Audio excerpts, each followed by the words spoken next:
The key turned in the lock before Lady Cecily Arundel understood that the room had not been offered to her as a kindness. For one clear, terrible second, the sound was smaller than a spoon touching china, smaller than a silk skirt brushing the leg of a chair, and yet it seemed to pass through every bone in her body. She stood with one hand still resting on the back of a rosewood chair, her pale ivory glove pressed against the carved wood, while the voices of Rookmere Park continued beyond the wall as if nothing in the world had changed. Laughter rose from the drawing room. A gentleman praised the Madeira. Somewhere down the corridor, a footman carried a tray with the careful silence of a servant, trained not to hear family ruin. Kent, 1817, had never looked more civilized than it did that night, with candles burning in silver branches, women arranged like flowers beneath chandeliers, and every cruel thing spoken in a voice soft enough to be mistaken for manners. Cecily had known the house party would be dangerous. She had not known it would become a cage. The room was called the Blue Sitting Room, although very little in it was blue except the faded silk on the walls and the cold shadows gathering at the corners. Lady Augusta Merrow had guided her there after dinner with a gloved hand at her elbow and a smile composed of duty, impatience, and calculation. "You look pale, my dear. Sit quietly for a few minutes. Lord Caldemere has been most attentive, and you mustn't be rude to a gentleman who means so well." Cecily had heard the warning beneath the gentleness. She always heard it. Since her father, the late Earl of Winchelm, had left her with a title, a modest settlement, and no mother to defend her, Cecily had learned to listen to what society did not say aloud. A lowered fan could mean contempt. A pause before her name could mean pity. A guardian's smile could mean obedience was expected, and gratitude would be demanded afterward. Lady Augusta was not a monster in the way of nursery tales. She did not shout. She did not strike. She wore pearls at breakfast, quoted sermons at supper, and wrote graceful notes on creamy paper. Yet she had spent the last 3 years pressing Cecily smaller, inch by inch, until a daughter of an earl could be treated as a dependent relation who ought to be thankful for a chair near the fire and a place at the end of the table. Tonight, at Rookmere Park, Lady Augusta had been more nervous than usual. Cecily had noticed the way her aunt's fingers worried the clasp of her bracelet whenever Lord Caldemere approached. She had noticed the sealed letter tucked beneath the blotter in the morning room, addressed in a creditor's stiff black hand. She had noticed how quickly Lady Augusta changed the subject when anyone mentioned Cecily's settlement, and how often her aunt spoke of Lord Caldemere's ancient name, his respectable connections, and his generous willingness to overlook a young lady's lack of fortune in hand. That phrase had chilled Cecily more than the February rain. Lack of fortune in hand did not mean no money. It meant money beyond Lady Augusta's easy reach. Lord Caldemere had sat beside Cecily at dinner, all polished manners and watchful eyes. He was neither old nor ugly enough for society to pity her openly, which made him more useful. He smiled with his mouth, while his gaze measured the room, the servants, the widows, the fathers with daughters, the mothers with ambitions. His coat was cut beautifully. His cuffs were clean. His debts, if the rumors were true, were better hidden than his impatience. "You are quiet tonight, Lady Cecily," he had said over the second course. "I hope I haven't frightened you." "No, my lord," Cecily had answered. "I was listening." His smile had narrowed, a rare habit. Most young ladies prefer to be listened to. Perhaps most gentlemen prefer that as well. Across the table, someone had laughed. Not because the reply was improper, but because it had escaped a woman expected to be grateful for notice. Cecily had lowered her eyes, not in surrender, but to hide that she had understood every quick glance passing between Lady Augusta and Lord Caldemere afterward. By the time the ladies withdrew, the shape of the evening had begun to reveal itself. A private word, a closed door, a rumor discovered at just the right moment, a proposal presented as rescue. It was an old trap, made respectable by carpets, candles, and witnesses who would swear they had seen nothing until it was convenient to see everything. Cecily had told herself not to imagine the worst. She had been trained to distrust her instincts whenever they inconvenienced someone with power over her. But instinct had kept her spine straight through 3 seasons of being dismissed as too reserved, too poor, too difficult, and too nearly forgotten. Instinct had warned her when Lady Augusta sent her to the blue sitting room. Instinct had made her pause when the door clicked shut behind her. Now instinct told her to move. She crossed the room and tried the handle. It did not yield. She tried again slowly, so the brass would not rattle. Locked. Her breath caught, then steadied. She turned toward the other door, the one half hidden behind a painted screen. It led, she knew, to a smaller retiring room, and then to the corridor near the gentleman's side of the house. That handle also refused her. Lady Augusta had not merely left her alone. Someone had arranged the room. Cecily looked at the decanter on the side table, the 2 glasses already set out, the fire built too high, the shawl laid across the sofa, as though she had planned to remain there. Her skin went cold beneath the silk of her gown. Then came the sound of footsteps beyond the inner door. Slow, measured, certain of welcome. Lady Cecily, Lord Caldemir's voice drifted through the wood, smooth as cream poured over bitter medicine. Your aunt feared you might be unwell. Cecily stepped back from the door. She did not answer. The handle moved once gently, then stopped. He had a key. Not yet in the lock, perhaps. Or perhaps he wanted her to hear that he did not need permission. There's no need to be alarmed, he said. Inside the room, the fire snapped. Beyond the outer wall, music began again, faint and elegant. A country dance.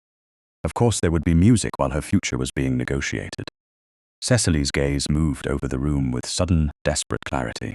Chair, bell pull, screen, decanter, window. The bell pull would bring a servant if it had not been disconnected. The chair could be placed beneath the handle, but that would only delay what others had planned. The outer door opened toward the corridor, not inward, and anyone arriving would claim concern. The window was tall, narrow, and partly hidden by velvet curtains. It overlooked the east lawn, where winter ivy climbed the stone, and the ground fell away beneath the terrace. It was not safe, it was not proper, it was not something a lady did. That made it the only honest thing in the room. Lord Caldemir's key touched the lock. Cecily lifted her skirts and crossed to the window. Her hands shook only when she reached for the latch. She hated that. She had endured whispered insults without trembling. She had sat through Lady Augusta's lectures on gratitude without lowering her head. She had watched younger women look past her as if she were a spare chair, and had smiled because dignity was the last inheritance no one had yet managed to spend. But her fingers trembled now because the world had narrowed to a pane of glass, a locked door, and a man outside it who would be believed before she was. The latch stuck. She pressed harder. Behind her, Caldemir gave a soft laugh. My dear girl, this drama isn't necessary. The contraction in his voice, the lazy possession of it, made something inside her settle. Not break, settle. No, she whispered, though not to him. It is necessary. The latch lifted. A thin blade of night air entered the room, cold enough to sting her eyes. She pushed the window open inch by inch, careful of the squeal in the hinge. The music beyond the house swelled and covered the sound. For the first time that evening, society was useful. The window opened onto a narrow stone ledge with ivy clinging below it. Cecily had climbed trees as a child at Wynchelm before Lady Augusta taught her that well-bred girls kept both feet on carpets and both opinions behind their teeth. She remembered bark beneath her palms. She remembered her father's laugh from the lawn. She remembered being unafraid of height because someone below had once promised to catch her. No one had promised that tonight. At the inner door, the key began to turn. Cecily gathered her skirts higher and set one foot on the ledge. Her ivory glove snagged on the iron latch, tearing across the palm with a faint, sharp rip. She did not stop to free it gently. She pulled once, hard, leaving a sliver of silk behind like a pale confession. The cold struck her face. The east lawn lay dark beneath a whitening sky. Dawn was closer than she had realized. Somewhere beyond the trees, a horse moved over wet grass, but she could not see rider or road. The door behind her opened. Lady Cecily. Lord Caldemir's voice had lost its cream. Cecily looked back once, not at him, but at the room, the decanter, the glasses, the locked doors, the pretty little stage built for her disgrace. Then she stepped through the window. For a moment, Lady Cecily Arundel existed, between the room that had been built to ruin her and the open air that might yet break her neck. Her slippers found the stone ledge by instinct rather than sight. The ledge was hardly wider than the length of her hand, slick with mist and colder than ice beneath the thin leather soles. Behind her, Lord Caldemir stopped short inside the blue sitting room. She heard his breath catch, heard the quick scrape of his shoe against the carpet, and knew he had not believed she would truly do it. Men like him trusted walls, locks, rules, and fear. They trusted the 1,000 little lessons that taught women to choose disgrace quietly, rather than risk a louder escape. Cecily pressed her palm against the outer wall, her torn ivory glove snagging again on the old stone. The rip widened across her hand. A loose strip of silk fluttered in the grey air. She did not look down. She had learned long ago that courage was not a feeling. It was an arrangement one made with terror, one careful breath at a time. "Lady Cecily," Caldemir said from the window, and now his voice had changed entirely. It had sharpened at the edges. "Come back inside. Don't be foolish." The contraction made the command sound almost intimate, as though they shared some private concern rather than standing on opposite sides of a trap. She moved her right foot lower, searching beneath the ledge until her slipper found the thick stem of ivy. It bowed under her weight. Her stomach turned. The drop to the terrace below was not enormous by a boy's measure, perhaps 12 feet, but in a dinner gown with one hand gloved and the other numb with cold, it felt like the side of a cliff. "If you fall," Caldemir said, "they'll say you were running from me. Then they will finally say one true thing," she answered. Her voice barely carried, but he heard it. Silence answered first. Then the window frame creaked as he leaned nearer. "You don't understand what you're doing. I understand perfectly." She lowered herself another few inches. The ivy scraped her wrist. Pain flashed bright and quick, where the iron latch had already bruised her skin.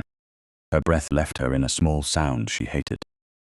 The sky over the east lawn had begun to pale, not with sunrise yet, but with that cold, colourless promise before dawn, when shapes returned to the world unwillingly.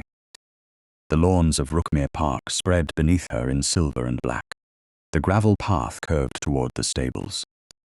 Beyond it, the trees stood bare and formal like witnesses who had not decided whether to speak. A horse moved somewhere in the dimness. Cecily froze, hoofbeats, slow at first, then quicker. A rider came through the mist along the outer edge of the lawn, tall in the saddle, his dark coat nearly part of the morning itself. She saw the horse toss its head. She saw the rider draw in sharply, as if the whole impossible picture had reached him at once. A lady hanging from a window, a man behind her, and dawn not yet bright enough to forgive anything. Cecily's left foot slipped. The ivy tore loose with a dry whisper. She clutched at the stone, but the torn glove betrayed her. Silk slid against damp moss. Her shoulder struck the wall. For one suspended second, she was not falling and not safe. Then the rider was no longer distant. He had dismounted with astonishing speed. Boots struck the gravel. The horse snorted and sidestepped. Cecily lost her hold. She dropped into the cold air with a strangled breath. Not enough time to cry out. Not enough dignity left to choose silence. Strong hands caught her before she hit the ground. Not roughly. Not possessively. One arm steadied her back. The other caught beneath her elbow, taking her weight only long enough to keep her upright. Her feet touched the grass. The world tilted. The rider released her at once, except for the lightest support at her sleeve until she could stand. That restraint, more than the catch, nearly undid her. Lady Cecily. She knew his voice before her eyes fully found his face. His Grace, Alistair Renford, Duke of Harrowden, stood before her in the bleak half-light, bareheaded, his riding coat open at the throat, his expression so still that another woman might have mistaken it for coldness. Cecily did not. Coldness ignored distress. This was control, absolute, dangerous control. His gaze moved from her face to the torn glove, then to the bruising already darkening around her wrist, then to the open window above. Lord Caldermere had vanished from the frame. Coward, her mind supplied, with a clarity that almost steadied her. "Your Grace," she said, and heard how thin the words sounded. She tried to curtsy. Her knees failed the intention. The Duke's hand lifted, then stopped short of touching her again. "Don't," he said quietly. "Not for me. Not now." A ridiculous heat rose behind her eyes. She looked away, toward the lawn, toward anything that was not the dangerous mercy of being spared one more performance. "I must return before anyone sees," she said. "Someone already has." The Duke's gaze moved past her shoulder. Cecily turned. Near the servants' passage, half hidden beside the clipped yew, a young footman stood with a coal scuttle in his hand, and shock written plainly across his face. He could not have been more than 17. The moment he realized the Duke had seen him, he stepped backward, bowed clumsily, and fled toward the rear of the house. The sound of the scuttle handle knocked against his knee as he went. Cecily's mouth went dry. There it was. Society did not need truth. It needed distance, angle, fabric, and one frightened boy with a story he did not understand. "It is over," she whispered. "No." The Duke removed his greatcoat and set it around her shoulders without brushing her skin. It was warm from him, heavy with wool and the faint scent of cold air, leather, and horse. "It has begun." She looked up at him then. He was not looking at her mouth, her disordered hair, or the torn edge of her gown. He was looking at the window as if it had testified. "Who locked the door?" he asked. Cecily swallowed. The question was so unexpected that she nearly answered. Not "What were you doing there?" Not "Why were you alone?" Not "Do you know what this looks like?" Who locked the door? Her fingers closed over the front of his coat. "I do not know." His eyes returned to hers. Grey, she thought. Not pale, not gentle, but clear enough to be terrible. "That's not the same as no one." She gave one unsteady breath that might have been a laugh if she had been a different woman in a kinder world. "No, Your Grace, it isn't." From above, the window remained open, the curtain lifting in the draught like a signal. The Duke stepped back and looked toward the terrace stairs, then the servants' passage, then the house. His mind was moving quickly. She could see it in the slight narrowing of his eyes, the way every improper route and every possible witness arranged itself before him. "You cannot enter by the front," he said. "No, you cannot be seen alone with me. I believe that misfortune has already occurred, not completely." His voice cut through panic without raising itself. "Listen to me, Lady Cecily. You will walk with me as far as the old orangery door. Mrs. Vale, my aunt's companion, has rooms near the east passage. She is old enough, respectable enough, and deaf enough to be useful without being easily frightened. I will send for her before you cross the threshold." Cecily stared at him. "You have planned this very quickly. I have spent my life in houses where everyone believes doors tell the truth. They rarely do." It was not a confession, yet something in it opened briefly and shut again, a shadow inside a powerful man. Cecily had no time to consider it. A sound came from within the blue sitting room above them. A chair dragged. A muffled male voice cursed softly, then stopped. Caldermere was not coming through the window after her. Of course he was not. He would return through the corridor, smooth his coat, and wait for scandal to carry her back to him. The Duke looked up once. His face did not change, but the air around him did. "Did he touch you?" "No." She answered too quickly, then forced herself to be exact. "Not as he intended. He had not reached me before I climbed out." The Duke nodded once. Good. The single word held no satisfaction. Only relief so tightly contained it had become almost stern. Cecily drew the greatcoat closer. "You believe me?" "Yes." No hesitation, no polite pause. The answer landed harder than accusation would have done. "Why?" she asked. He looked at the torn glove. A narrow strip of ivory silk still clung to the iron latch above, pale against the stone. "Because a woman attempting a secret meeting does not tear her glove trying to leave before dawn." His gaze lowered to her wrist again. And because fear has a different shape when it is running towards something than when it is running away, she could not speak. If she spoke, she might thank him, and thanks felt too small for the strange, frightening relief moving through her chest. He offered his arm, then paused before she could take it. "May I?" The question nearly broke her composure more than the fall. Cecily placed her fingertips on his sleeve. Yes. They walked across the wet grass toward the orangery path, not close enough for intimacy, not distant enough for abandonment. The hem of her gown dragged through the damp. Her slipper caught once, and his arm steadied under her hand, firm but still. At the servant's door, he stopped. "Remain here, behind the laurel." He moved to the side entrance and spoke to someone inside, low and precise. No urgency was allowed to show in his voice. Dukes, Cecily realized, did not need to hurry to command a house. Within minutes, a small elderly woman in a dark wrapper and cap appeared, blinking against the cold with a candle in her hand. "Your Grace," she murmured. "Mrs. Vale," he said. "Lady Cecily became unwell in the East Passage and requires your attendance. You will accompany her to her chamber. You saw her first." "I arrived afterward. Is that understood?" Mrs. Vale looked past him, saw Cecily wrapped in the greatcoat, and in that single glance understood far more than the fiction required. Her face softened, but she did not fuss. "Of course, Your Grace. Come along, my lady. We mustn't let the house make more noise than necessary." Cecily stepped forward. At the threshold, she turned back. The Duke stood outside in the grey, without his coat, one hand at his side, the other closed around nothing. "Your Grace," she said. "The room was arranged before I entered it." His gaze sharpened. "By whom?" She thought of Lady Augusta's hand at her elbow, the creditor's letter, the nervous fingers on the bracelet clasp. "I cannot prove that yet." "Then we will not spend proof before we have it." The word passed between them like a candle being lit in a locked room. Cecily looked away first, Mrs. Vale touched her elbow, gentle and proper, and guided her inside through the servants' passage. Just before the door closed, Cecily heard hoofbeats in the distance and a footman's hurried whisper somewhere deep in the house. Dawn had not yet broken over Rookmere Park, but the story had already begun to run ahead of her. By breakfast, Rookmere Park had already chosen its lie.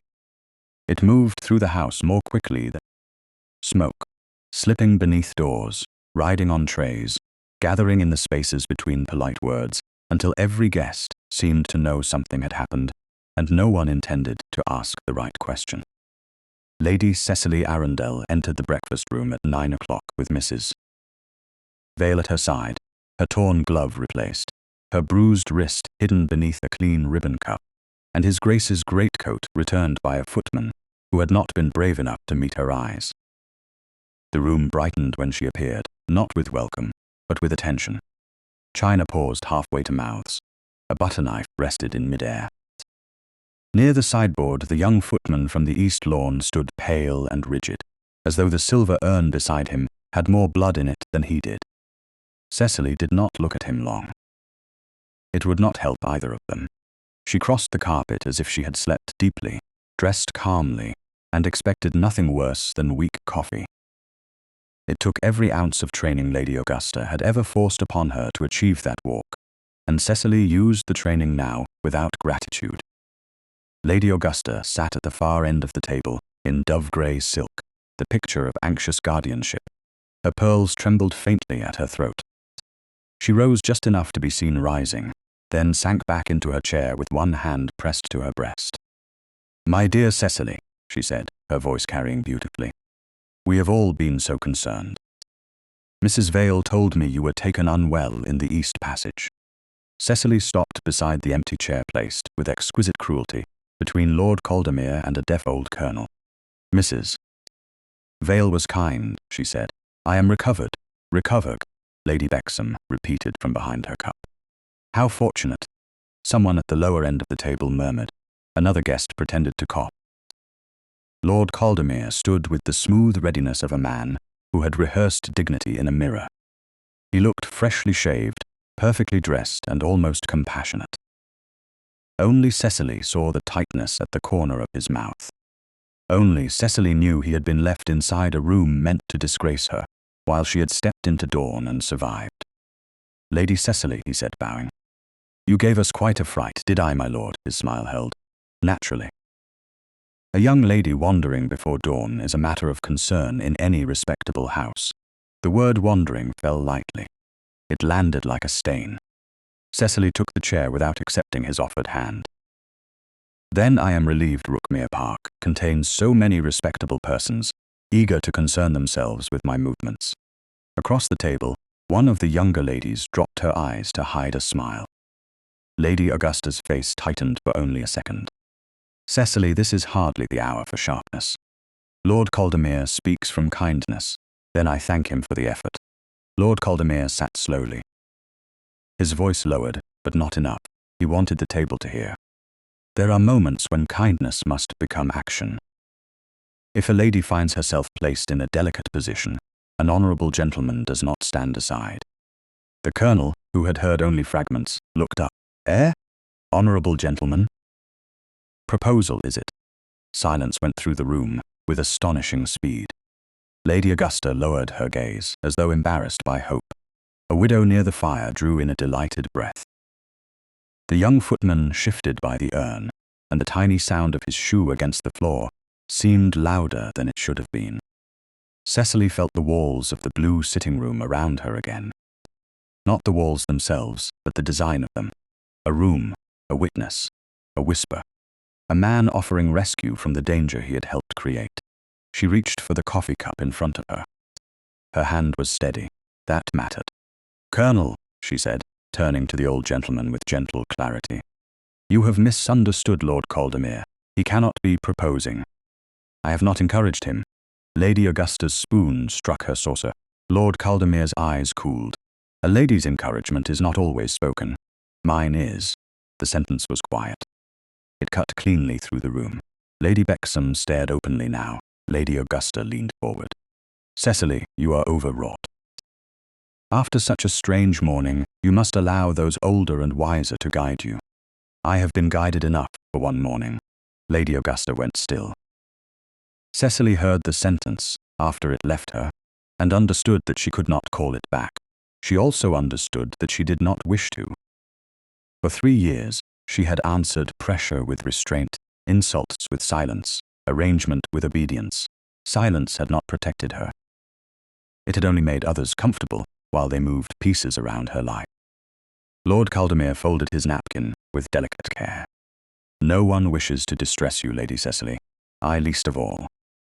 But if there has been confusion, I am prepared to behave with generosity." Generosity would be allowing truth to enter the conversation. His lips thinned. And what truth would that be? The door opened before she could answer.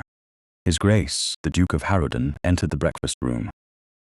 He had changed from his riding clothes into a dark morning coat that made every other gentleman present appear slightly decorative. He did not hurry. He did not need to. Rank entered with him like weather no one could prevent. Chairs shifted. Backs straightened. Lord Caldermere rose at once, as did 2 other gentlemen who had been pretending indifference. Lady Augusta's expression broke into startled calculation, then smoothed. "Your Grace," she said, "we had feared you had ridden out again." "No." The Duke's gaze moved once around the room, taking in Cecily's position, Caldermere beside her, the footman by the urn, Lady Augusta's hand near the letter basket on the side table. "I found the morning already occupied." Cecily felt his attention reach her without landing heavily. He did not approach at once. That restraint steadied her more than any dramatic rescue would have done. "Lady Cecily," he said with a formal bow, "Mrs. Vale informed me you had arrived safely." The word safely changed the room. It did not explain. It did not accuse. It reminded every listener that there had been danger before there had been gossip. Cecily inclined her head. "I have, Your Grace. Thank you for your concern." Lord Caldermere gave a short laugh. "Then perhaps Your Grace can relieve us all. There appears to have been some confusion regarding Lady Cecily's early walk." The Duke looked at him. "Was there? A lady was seen outside the house before dawn." "Yes, The room tightened. Cecily's heart struck once, hard. Lord Caldemere smiled. Then we are agreed, we are not. The Duke's voice remained even. We agree only that she was outside. We have not agreed why. Lady Augusta intervened with a trembling grace worthy of the stage. Your Grace, surely this is not a subject for breakfast. My niece has always been sensitive. She may have been frightened by a dream, or taken ill, or acted without understanding how such things appear. Lady Cecily understands appearance better than most people in this room, the Duke said. It is truth that seems to have been neglected. Cecily looked down quickly. If she looked at him too long, everyone would see what his words had done to her. Not saved her, not claimed her. Made space around her so she could stand inside it. Lord Caldemere's hand rested on the table. His fingers did not move, but the knuckles paled. Your Grace is protective. I am observant. Of Lady Cecily. Of locked doors. The silence that followed was absolute. Even the Colonel heard enough of that to blink. Lady Augusta's face lost colour beneath its careful powder. Lord Caldemere recovered first, though the smile he produced no longer reached his eyes. A serious implication. A serious morning. The Duke turned from him to Cecily. Lady Cecily, do you wish Lord Caldemere to speak on your behalf?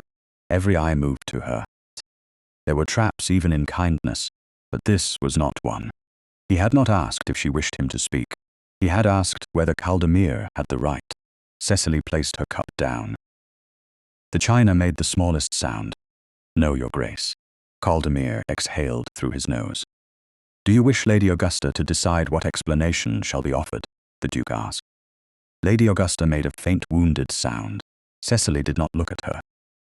No. Then perhaps the room may grant Lady Cecily the courtesy of not arranging her future before she has finished her breakfast. The rebuke was so mild that no one could call it rude. It was also so complete that several guests lowered their eyes at once. Lady Augusta's mouth tightened into a line that had nothing maternal in it. Lord Caldemere bowed to Cecily with controlled humiliation. Naturally, I wished only to protect you. Cecily looked at him fully. My reputation does not require the custody of the man who endangered it. The words hung in the air, no one moved. Then the old colonel, mercifully deaf to nuance but not to courage, muttered, Well said, and returned to his eggs. A nervous laugh stirred and died. The Duke did not smile, but something in his gaze shifted, a fractional warmth behind iron control.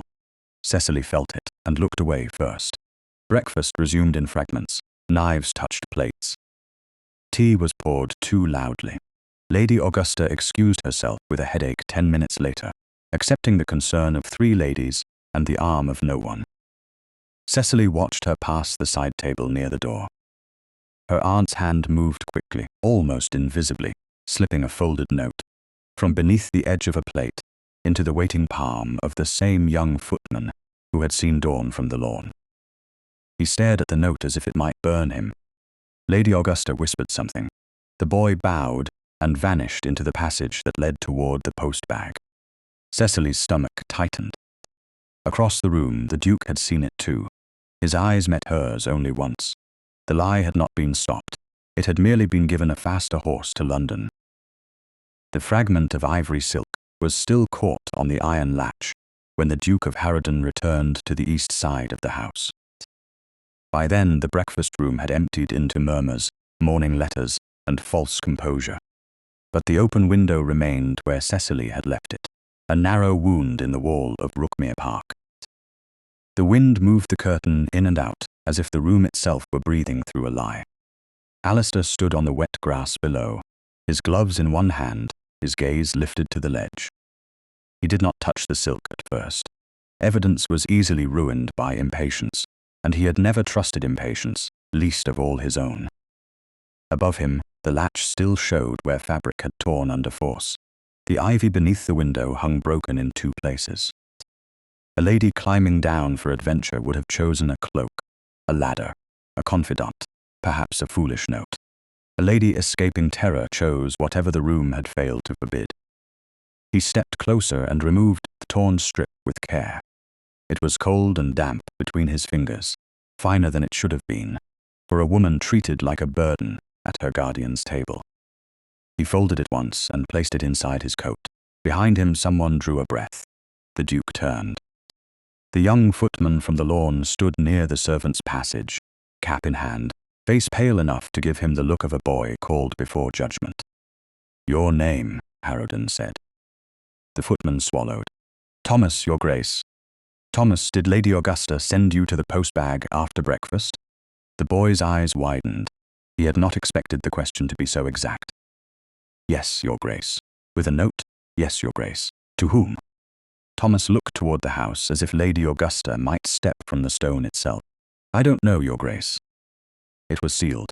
Did you deliver it?" A hesitation, small, fatal, not yet. Harrowden held out his hand. "Give it to the house steward. Tell him it was delayed by my instruction. You will not be dismissed for obeying me." The footman nearly sagged with relief. "Yes, Your Grace. And Thomas—" The boy froze. "You saw a distressed lady in need of assistance this morning. You did not see a scandal. Learn the difference quickly. It may save more than your place." Thomas bowed so deeply, his cap nearly struck his knee, then hurried away.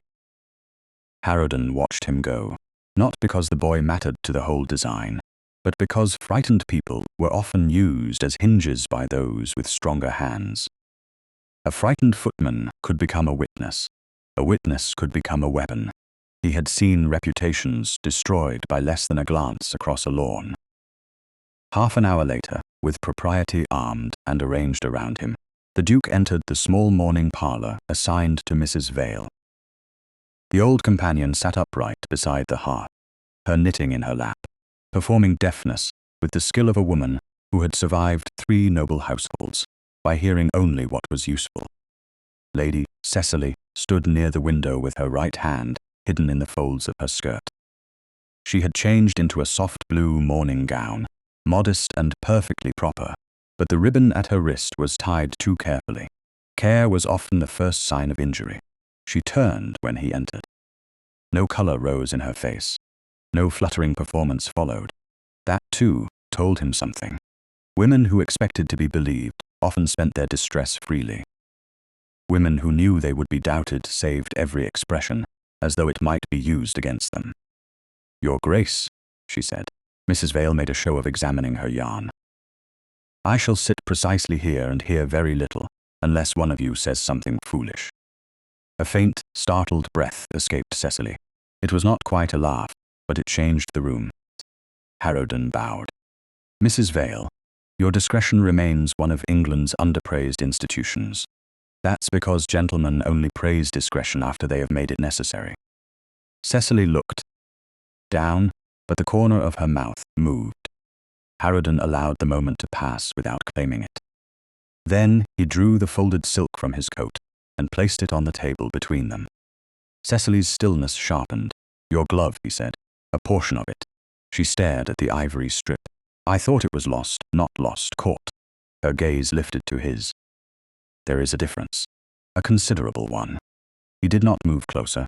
"May I ask to see your wrist?" The question entered the parlour quietly. Yet Cecily felt the old instinct rise at once. Hide it. Minimize it. Smile until the matter bored everyone. She had been trained to make pain convenient. The Duke's face did not command. That unsettled her more than command would have done.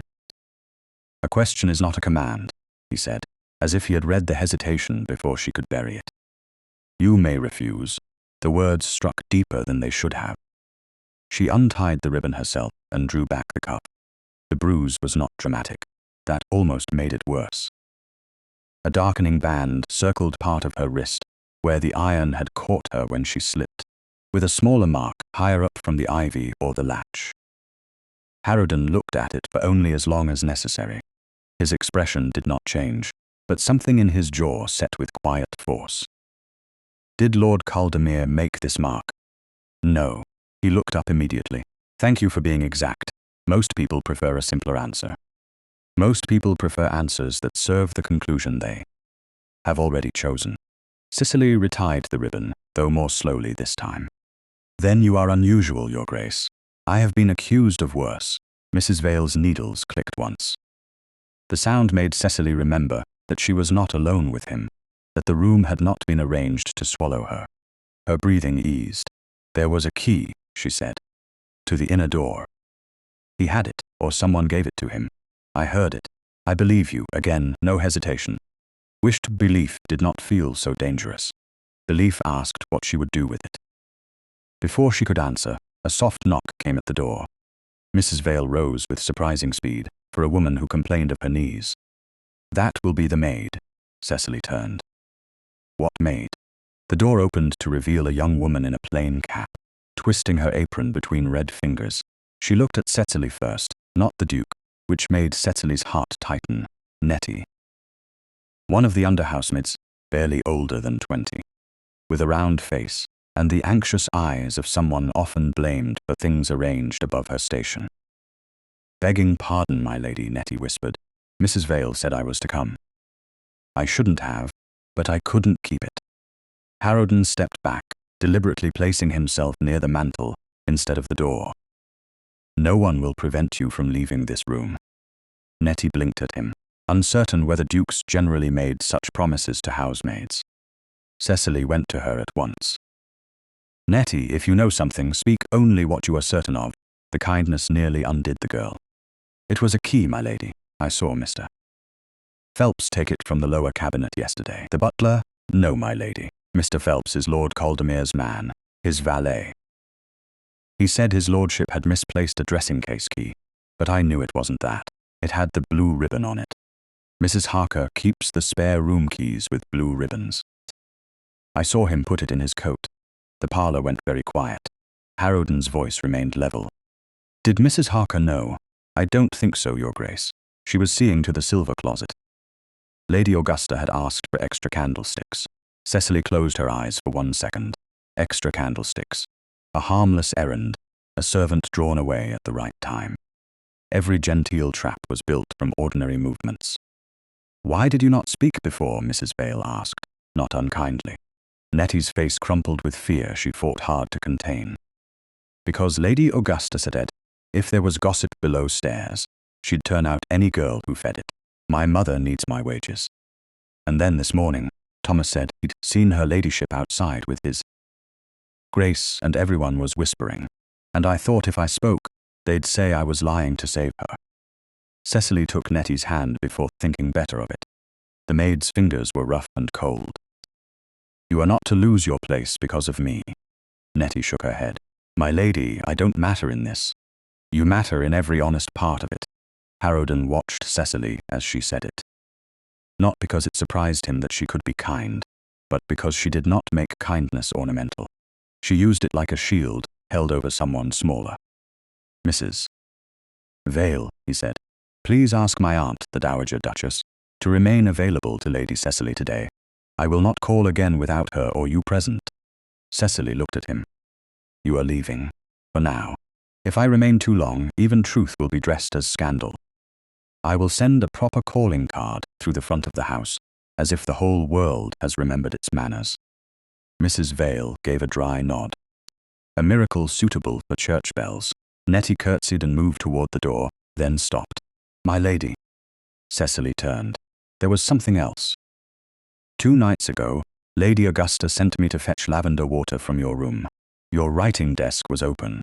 I thought you'd left it so, but I saw papers gone from the little drawer. Letters, maybe. Tied in green ribbon." Cecily felt the blood leave her face. Her letters, notes from her father's old steward, a half-finished reply to a cousin. Scraps of handwriting, private thoughts, signatures practiced across years of ordinary life. Nothing dangerous alone, everything dangerous in the wrong hands. Harrowden saw the change in her before anyone spoke. "Lady Cecily?" She steadied herself against the back of the chair. "My personal letters may have been taken." The torn silk lay on the table between them, pale and silent. A glove could prove she had escaped a room. Stolen letters could be taught to say she had entered it willingly. Harrowden folded the silk once more and set it closer to her, not himself. "Then we know what they needed before they sent the lie to London." Cecily looked at the broken piece of glove, then at the door through which Nettie had vanished. The morning had not cleared her name. It had shown her how carefully others meant to steal it. London received rumour the way dry paper receives flame. By the time Lady Cecily Arundel reached Lady Augusta Merrow's narrow Mayfair townhouse the following afternoon, the story had already arrived ahead of the carriage, stepped inside without a card, and seated itself in every drawing-room where women liked to pity with shining eyes. The journey from Rookmere Park had taken hours over wet roads, yet it seemed to Cecily that she had been carried not through Kent and into London, but from one locked room into another, larger one with more windows and fewer escapes.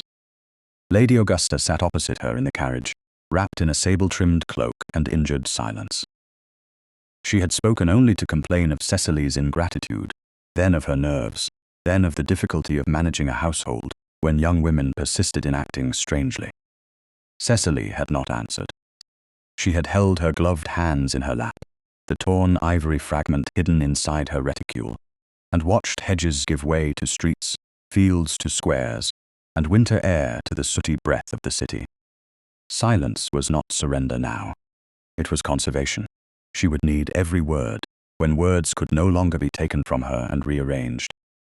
Merrow House stood in a respectable street off Berkeley Square, too small to be grand and too carefully maintained to admit decline.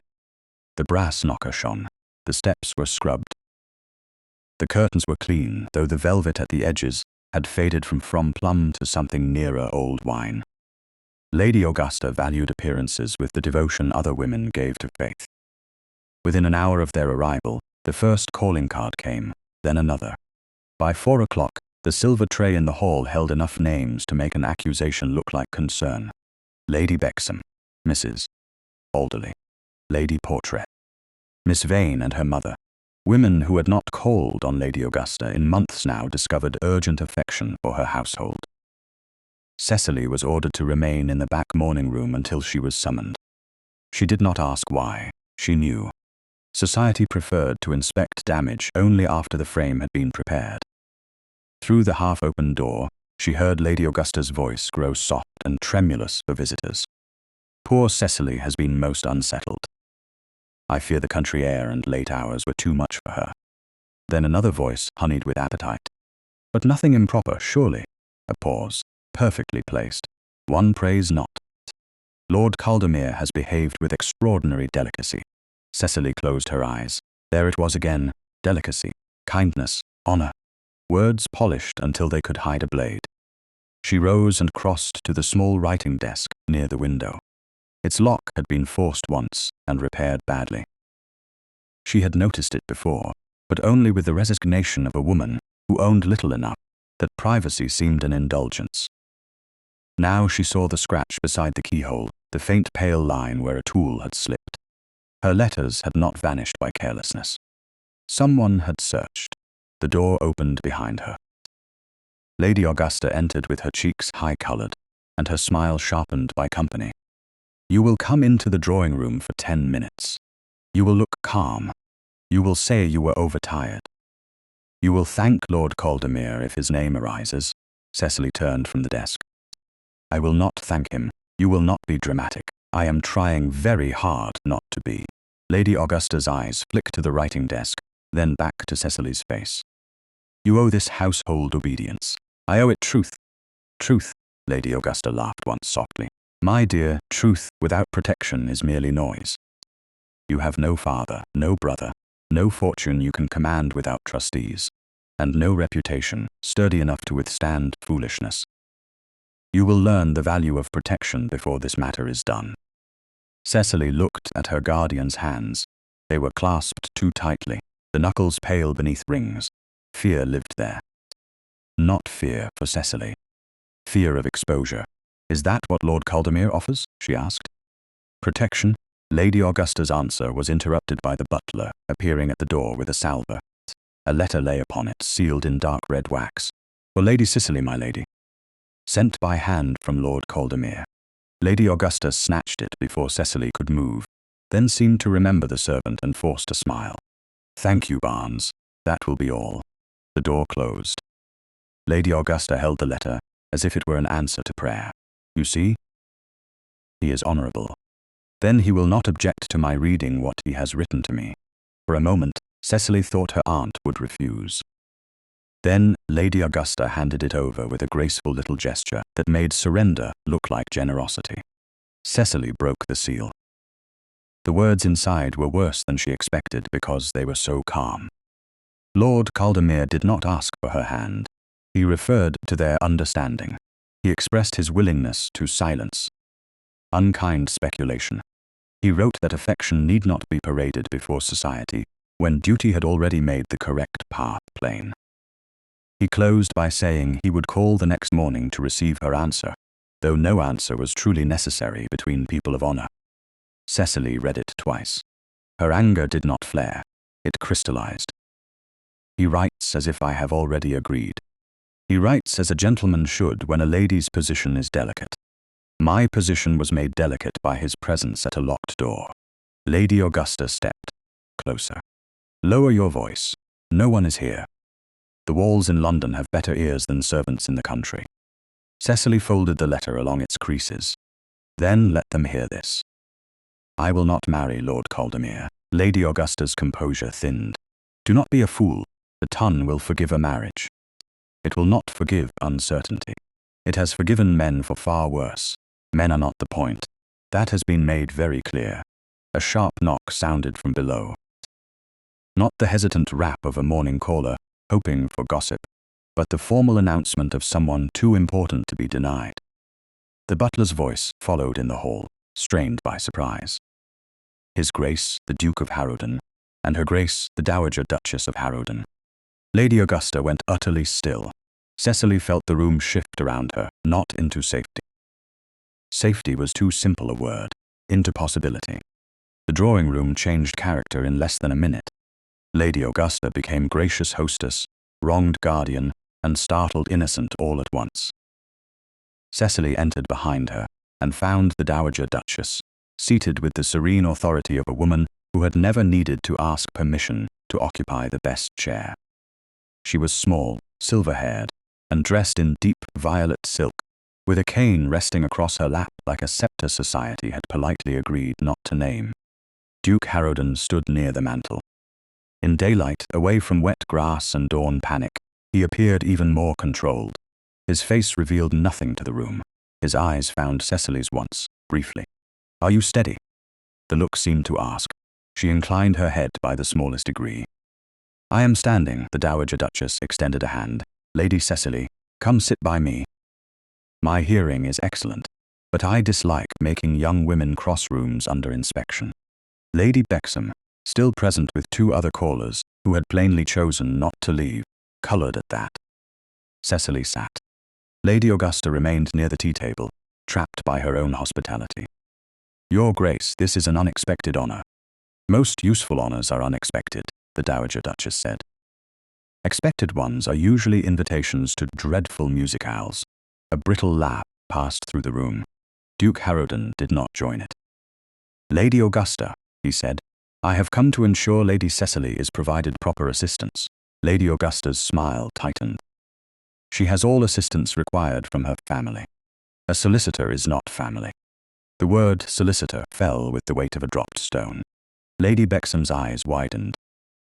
One of the younger callers leaned forward before remembering herself. Lady Augusta set down the teapot too carefully. Surely there is no need to introduce business into a misunderstanding. There is every need when a misunderstanding appears to have been drafted in advance. Lord Caldemere's letter lay in Cecily's lap. She saw the wax seal again, dark red and impressed with the Caldemere crest. Something about it tugged at memory, not the crest itself, the wax, the shade. The uneven edge where it had been pressed in haste. On Lady Augusta's desk that morning at Rookmere, half hidden beneath the blotter, the creditor's notice had borne a seal in the same dark wax, cracked along one side. Cecily looked up. The Duke had seen her notice. His gaze lowered to the letter, then returned to her face. He did not ask for it. He waited. That mattered. Cecily held it out. Lord Caldemere sent this. Lady Augusta moved. Cecily. The Dowager Duchess's cane tapped once against the carpet. Lady Augusta stopped.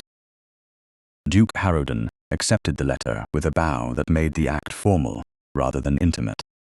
He read only enough. His expression did not alter, but the temperature of the room seemed to drop. He assumes consent where none was given. Lord Caldemere is trying to save her, Lady Augusta said. Cecily heard the panic under the protest now. So did the Duke. From what? He asked. Lady Augusta opened her mouth, then closed it.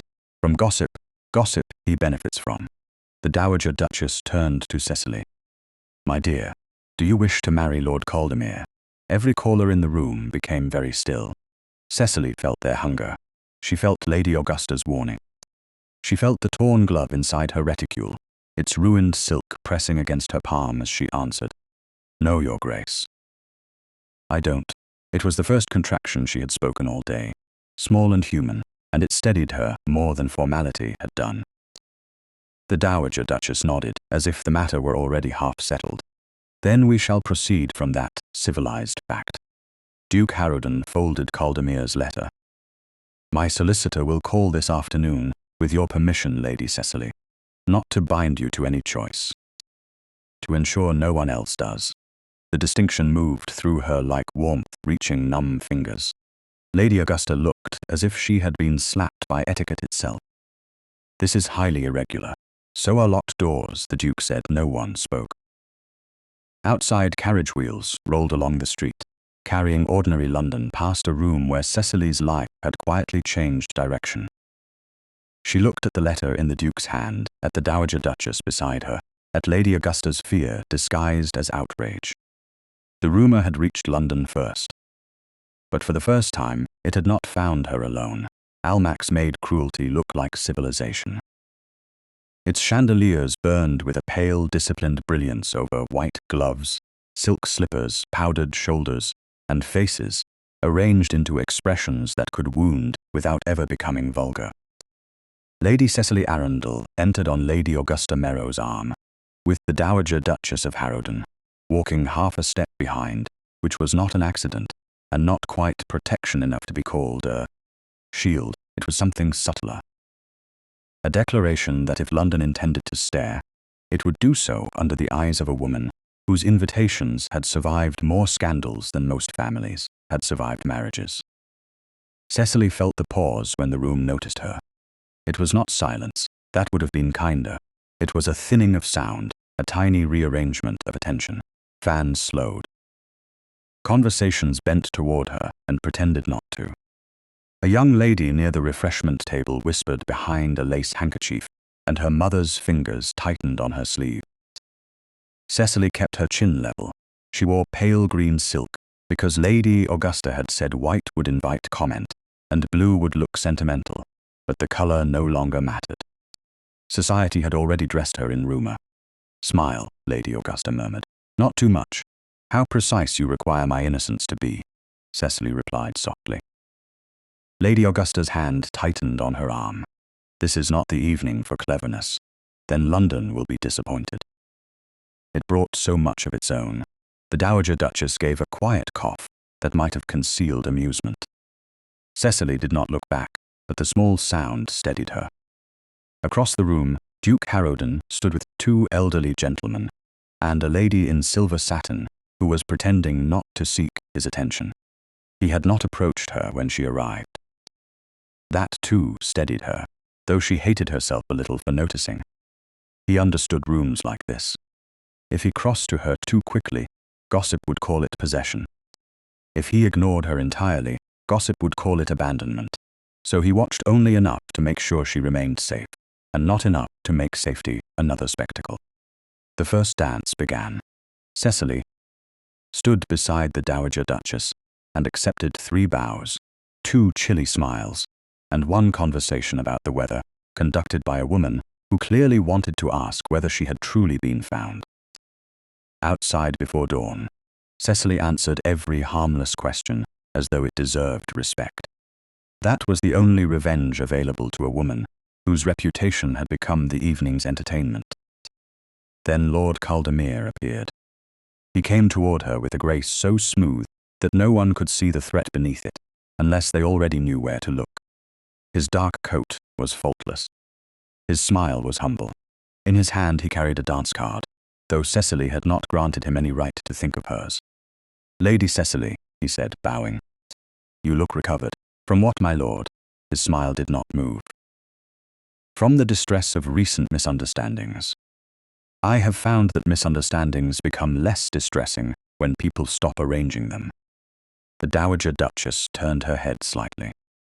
Lady Augusta inhaled. Caldemir's eyes flicked toward the older women, then back to Cecily. You mustn't let nervousness make you unkind. I don't believe refusing a falsehood is unkind. Then refuse nothing tonight. He offered his hand. This set is forming. Cecily looked at his hand as if it were a document presented without a seal. I am not dancing this set. You cannot stand against the wall all evening. People will talk. People have managed that whether I stood, sat, or climbed. A tiny stir moved through the women nearest them. Caldemir heard it. His expression hardened for one instant, then softened into concern so practiced it nearly looked real. My dear Lady Cecily, I fear you are making everything worse. I am trying to help you. No, Lord Caldemir. You are trying to make the room believe I have accepted help from you. He stepped closer, still within the limits of public propriety, though his voice dropped. Careful. A lady with so few defenders should not offend one of them. Then you are not one of them. He reached for her hand. To anyone watching, it might have seemed only an insistent invitation, a gentleman claiming a dance from a hesitant lady. His fingers closed around her wrist just below the glove, exactly where the bruise hid beneath the ribbon cuff. Not hard enough to cause a scene. Hard enough to remind her that he knew. Pain flashed. Cecily's breath stopped before she could command it. Caldemir's smile brightened. There, he said quietly. You see? No need for drama. The world narrowed to his fingers, the glittering room, and the old lesson that a lady must not pull away sharply, unless she wished to explain why. Then another voice cut through the music and murmurs, low and perfectly clear. Remove your hand. Caldemir released her at once. Duke Harrowden stood at Cecily's left, his gaze not on Caldemir's face, but on Cecily's wrist. That was what changed the moment. Not anger, not jealousy, attention.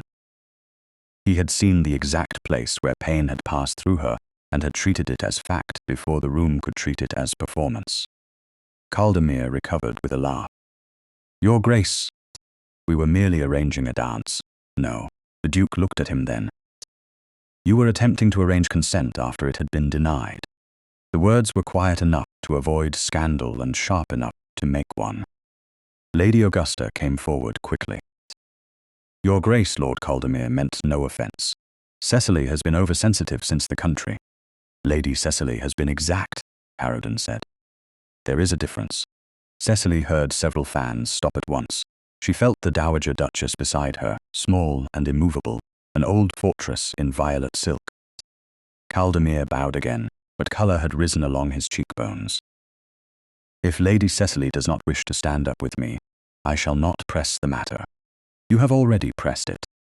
This time the Duke's tone held enough coldness to reach the nearest circle. Lady Augusta's eyes flashed with alarm. Alistair, the Dowager Duchess said mildly, using his Christian name in a way that reminded everyone she had the right. The set is nearly formed. The Duke turned to Cecily. He did not offer his hand at once. Lady Cecily, if you wish to leave the floor, my aunt will accompany you. The room held its breath in miniature. He had given her an exit first, not a claim. An exit. Cecily could feel Caldemir waiting for her to retreat, because retreat would become proof of instability by morning. She could feel Lady Augusta willing her to accept any path that made less noise. She could feel London leaning close, eager to decide whether she was frightened, ruined, rescued, or foolish. Her wrist still ached. Her pride hurt more. No, Your Grace, she said. I would prefer to dance. His eyes changed. Not visibly to the room, perhaps, but enough for her to see the respect that entered them. Only then did he offer his hand. Then may I have the honor? She placed her gloved fingers on his sleeve. You may. The set opened before them like a challenge.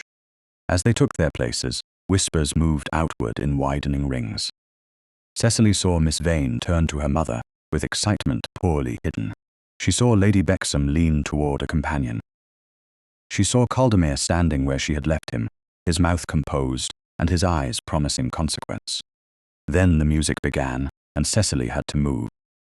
Harrowden danced as he did everything else, with restraint so precise it created its own warmth. He did not draw her too close. He did not look at her in a way that could be made vulgar by repetition. Yet every turn placed his body between her and Caldemir's line of sight. Every change of figure gave her room.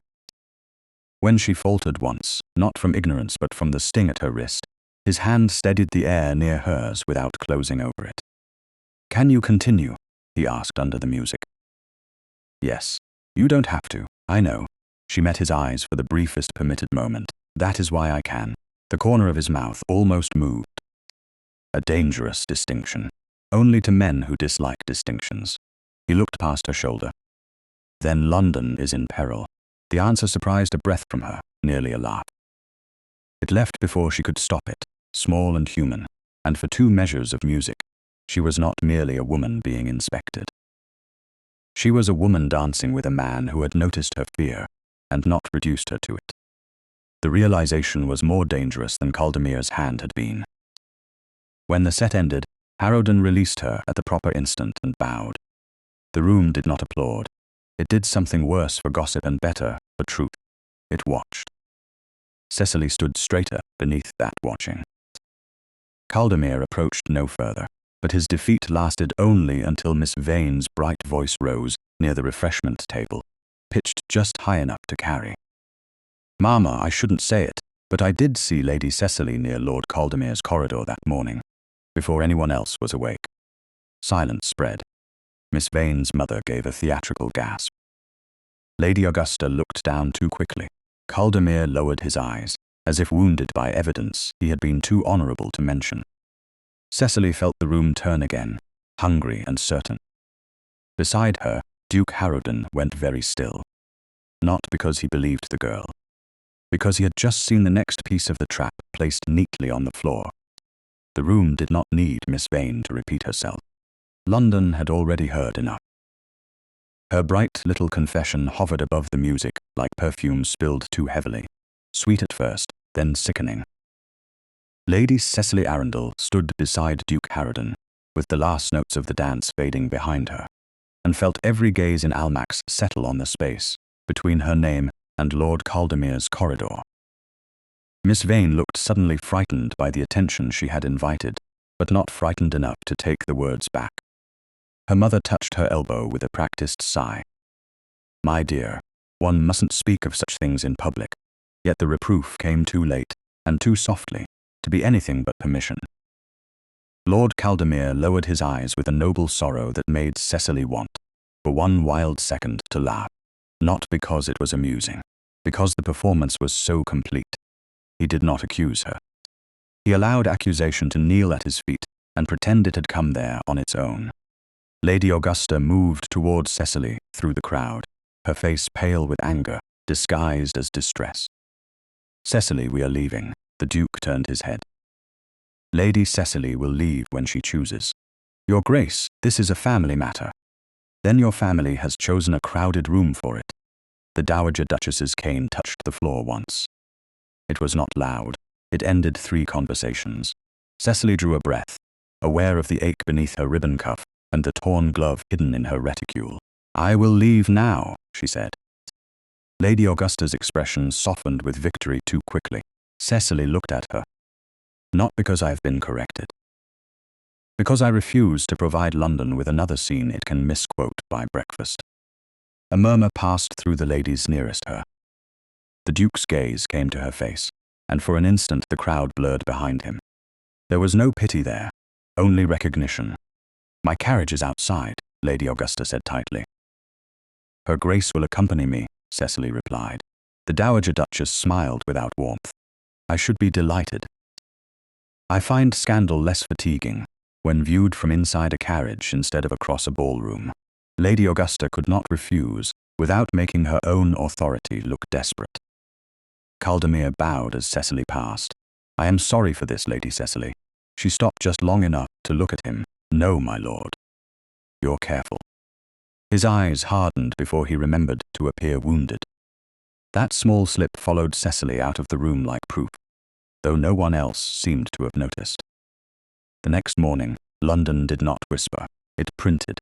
The sheet arrived at Merrow House, folded beneath 2 invitations and a note from a dressmaker.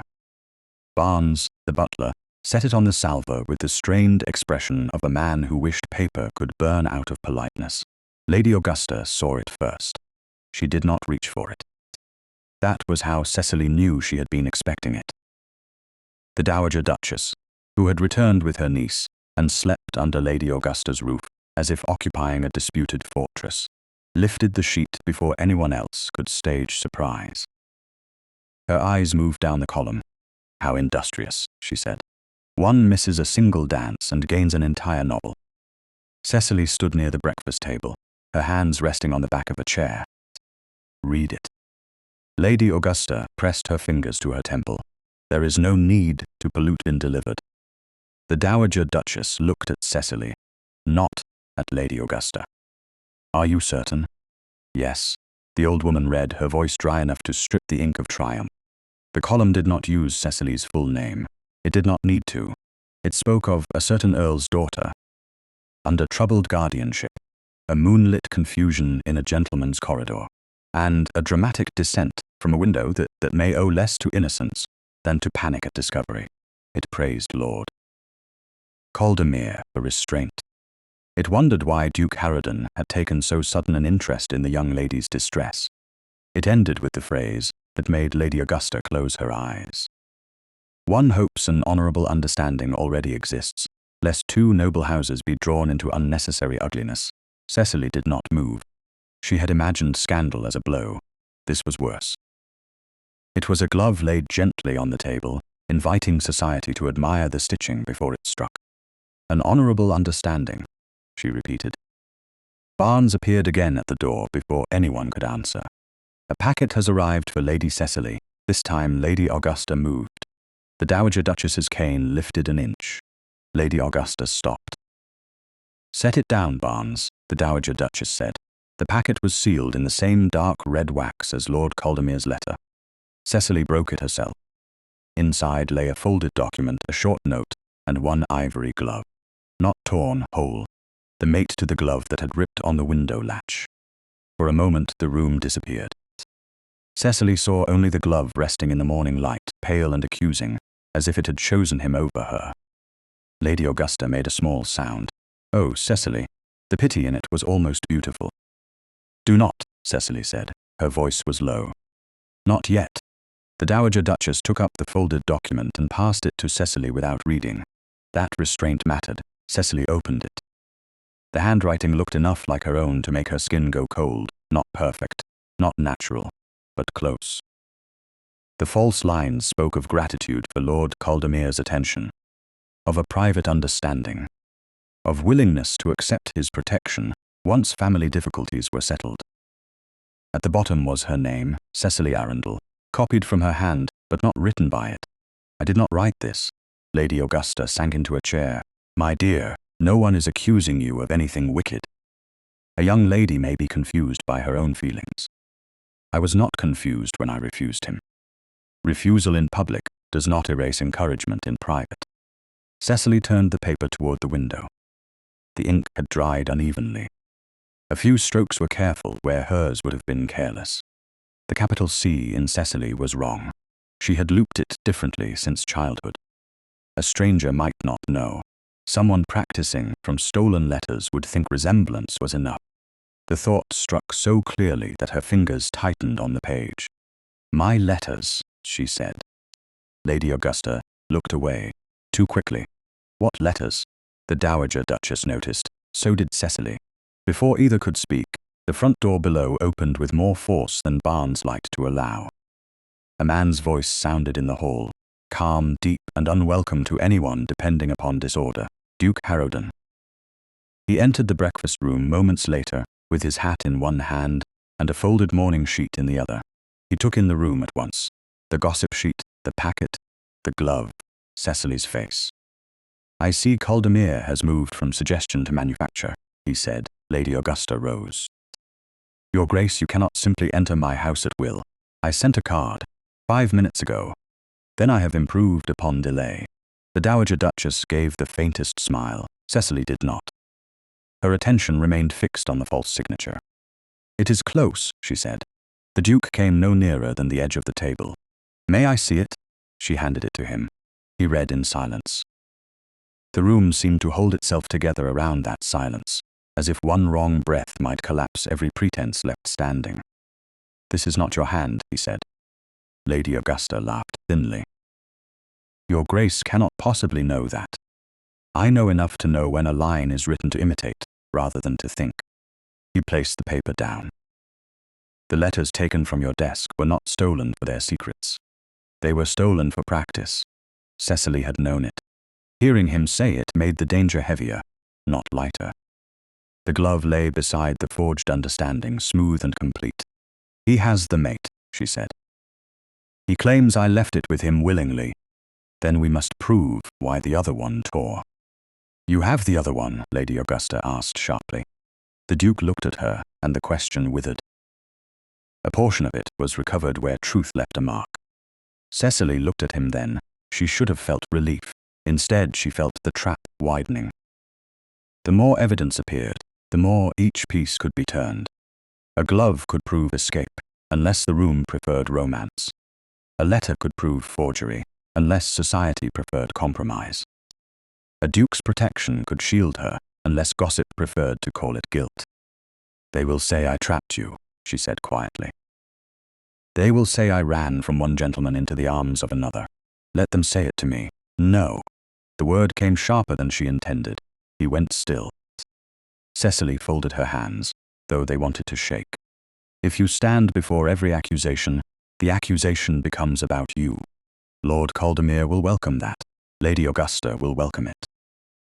London will call it a struggle between gentlemen, and forget that I was in the locked room." The Duke's expression changed by almost nothing. Yet she saw the respect arrive, stern and reluctant and real. "What do you propose?"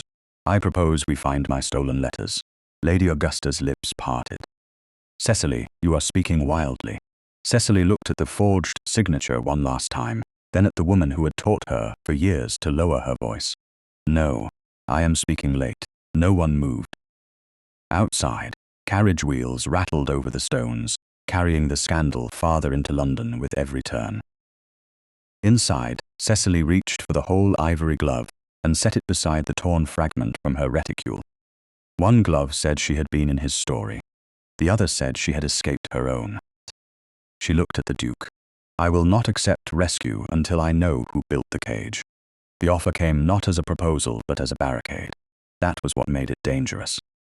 Duke Harrowden waited until Lady Augusta had retreated to write 3 notes of theatrical distress, until the Dowager Duchess had seated herself in the corner of the morning room with her cane across her knees, until the forged understanding, the whole ivory glove, and the torn fragment lay together on the small table, like 3 witnesses who contradicted one another. Then he said, with the same controlled gravity he might have used to discuss weather over a battlefield, "There is one way to slow Caldemere before he shapes the scandal further." Lady Cecily Arundel knew before he finished. A cold stillness passed through her. Outside the window, London continued its ordinary cruelty.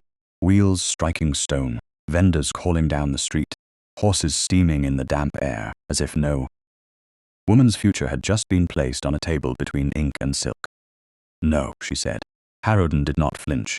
"You have not heard the terms. I have heard society all my life. I know the terms before gentlemen name them." The Dowager Duchess's knitting needles paused. Lady Augusta was not in the room, yet Cecily could feel her training like a hand at the back of her neck. Be grateful. Be practical. Accept shelter when offered, even if the roof becomes another ceiling you cannot lift. The Duke stood near the mantel, his shoulders squared, his face unreadable except for the attention in his eyes. He had not expected eagerness. That counted in his favor. He had expected resistance. That unsettled her more. "A formal engagement to me would make Caldemere's claim difficult to advance," he said. "It would give my solicitor standing to challenge any forged understanding, without making your name the only battlefield. It would give every drawing room in London a stronger story to repeat.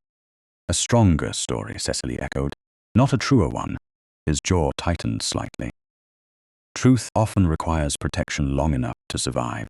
And what survives after protection is finished? My name under yours. My choices interpreted as your mercy. My refusal of Lord Caldemere, remembered only because another man of higher rank found me useful to defend. Useful? The word came quietly. Is that what you believe I mean? She forced herself to meet his eyes. I believe you mean honorably. That may be worse. Silence settled, not empty, but full of everything they were both restraining. The Dowager Duchess lowered her needles into her lap. Alistair, let the girl breathe. I am not trying to corner her. No, Cecily said, and the honesty hurt more than accusation. That is why I must answer carefully. Harrowden turned from the mantel and walked to the table. He picked up the torn strip of ivory silk, then stopped, as if the act itself had revealed something he did not like in himself. He did not keep it. He placed it before her. This belongs to you. Cecily looked down. The little piece of silk had been handled with more reverence than most people had given her living hand.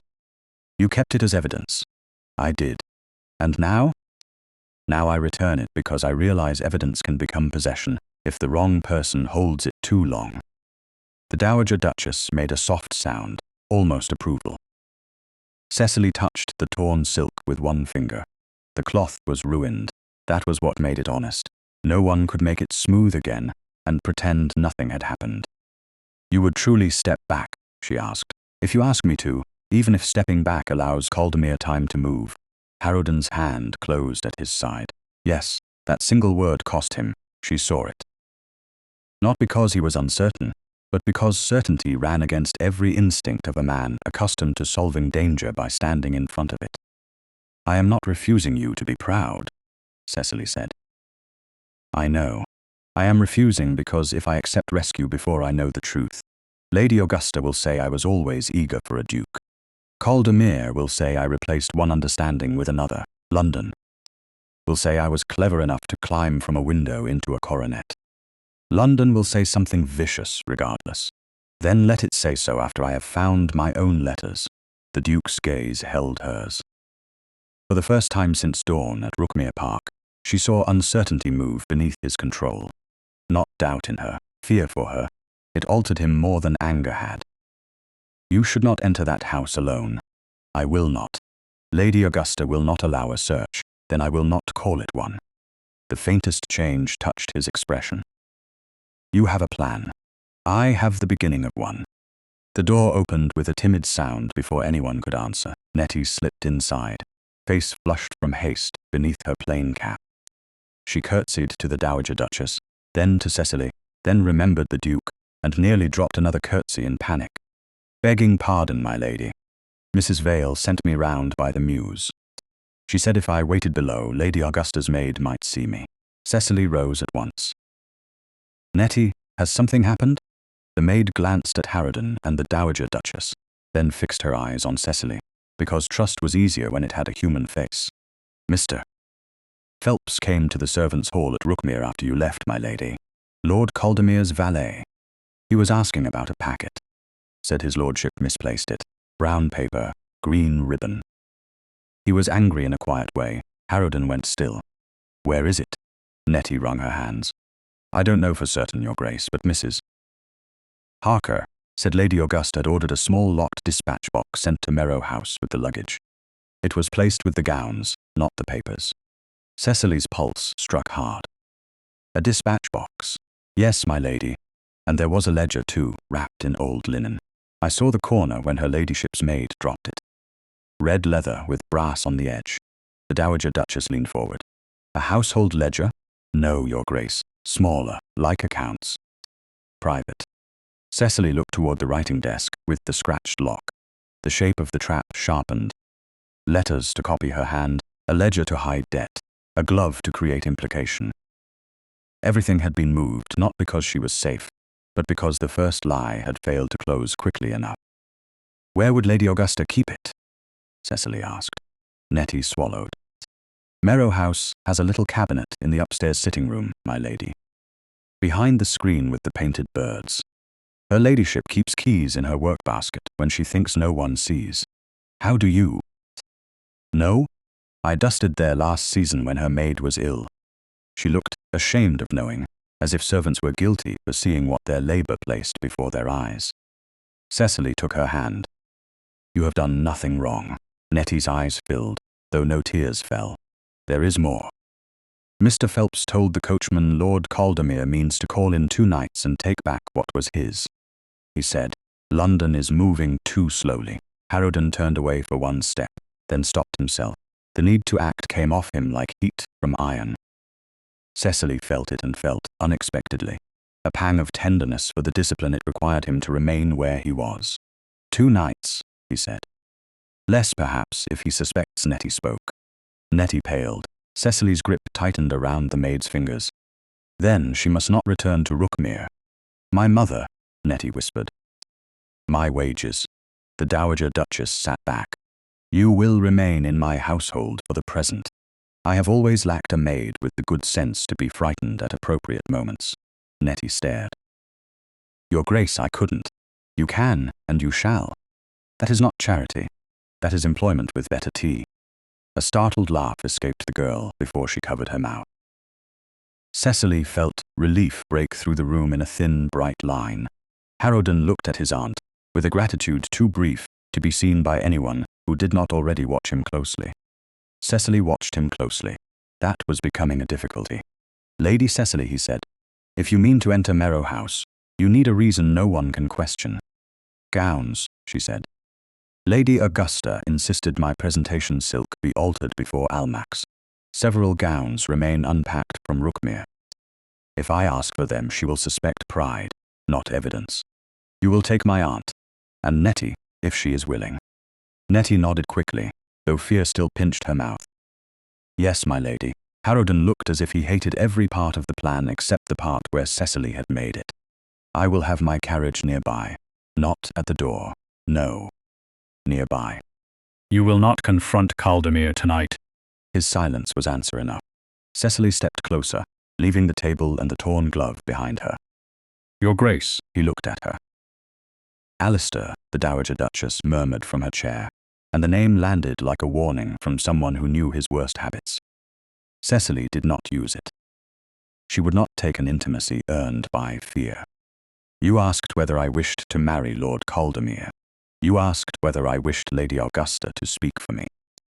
Now I am asking whether you can allow me to do the dangerous part that belongs to me. Harrowden's face changed. Not much, enough. I can allow it. Can you trust it? That was the true question. It stood between them without chaperone or disguise. His gaze moved to the torn glove, then back to her. I will try. It was not a perfect answer. Perfect answers were often lies with polished boots. Cecily found she preferred the effort. She picked up the torn silk and placed it in her reticule beside the whole glove. Pain and falsehood, both carried by her own hand now. Then tomorrow, she said, we go to Merrow House for my gowns. The Dowager Duchess resumed her knitting. How refreshing. I have not enjoyed a fitting this much in 20 years. Nettie laughed again, softer this time, and the sound made Cecily's plan feel less like madness. Harrowden did not laugh. He watched Cecily as though she had stepped back onto the window ledge, not to fall, but to prove she knew where the footholds were. Outside, the city rolled on, hungry for scandal. Inside, for the first time, the next move belonged to her.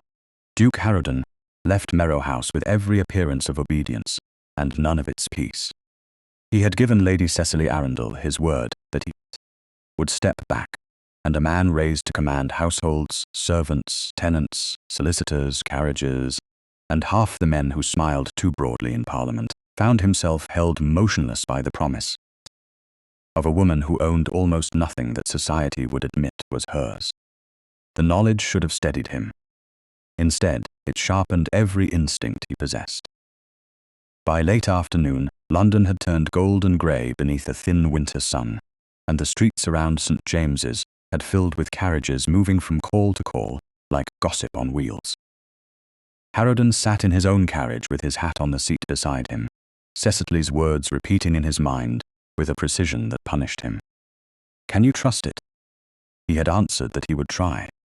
He had meant it. He had also spent the first 32 years of his life learning that danger rewarded speed, not patience. When his carriage turned toward his house, he saw Lord Caldemere's curricle outside Brooks's, the black horse held by a groom, the vehicle angled too proudly against the curb. Caldemere had not hidden. That was an insult in itself. The man had manufactured a young woman's ruin in print by breakfast, and was now enjoying the protection of polished doors, leather chairs, and gentlemen who disliked scandal only when it disturbed their digestion. Harrowden could have continued home. He should have continued home.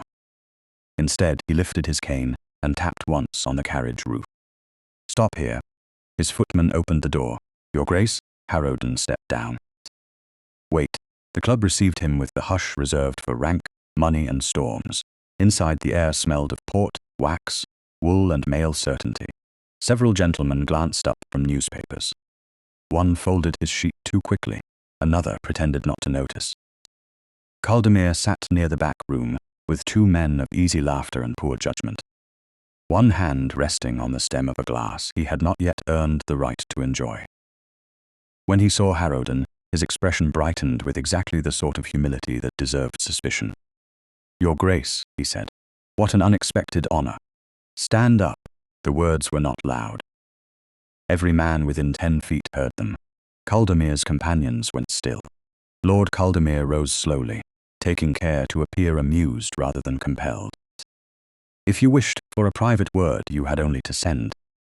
A private word with you appears to have a habit of becoming public fiction." A faint stir passed through the room. Caldemere's eyes flicked toward the adjoining card room, where the door stood partly open. Harrowden saw it, and understood too late that Caldemere had chosen his chair carefully. Men sat beyond that door, not close enough to be accused of listening, but close enough to carry fragments. The trap had changed shape. He should have turned away. He did not. "You will withdraw the forged understanding," Harrowden said. Caldemere gave a soft laugh. "Forged? A grave word. You have used graver actions. I used a lady's own affection against no one. If Lady Cecily regrets what she wrote, that is regrettable. Women often reconsider when a grander prospect appears." The room became very still. Harrowden's hand tightened around the head of his cane. He did not move toward him. That restraint was the last useful part of him still standing. "You will not speak of her affection. Then what shall I call it? Confusion? Ambition? Panic?" She ran from one gentleman's window and accepted another gentleman's arm before dawn. "London is capable of drawing its own conclusions." One of Caldemere's companions murmured, "Careful, Caldemere." Caldemere smiled as if wounded by the warning. "I am careful. I have been careful from the beginning."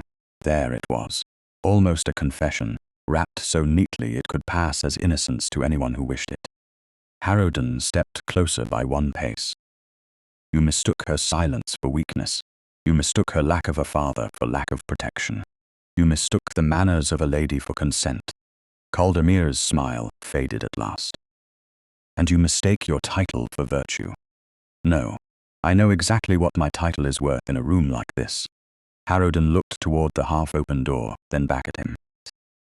"It is worth enough to ensure that when this matter is settled, every man who repeated your lie will remember where he heard the truth." Caldemere bowed slightly. "How noble. Yet one wonders why your Grace is so invested. Honor, or something less easily printed?" The sentence landed where Caldemere meant it to land. Harrowden saw the shape of the next rumour before it formed. A duke desperate, a viscount wronged, a lady passing from one arrangement to another. Cecily had warned him. Lord Caldemere had welcomed him to the exact battlefield she had refused. Harrowden turned, cold with the recognition of his error. Caldemere was not finished. "Do give Lady Cecily my regards," he said. "Tell her I shall spare her as much embarrassment as she allows me to spare." Harrowden looked back. "You are finished."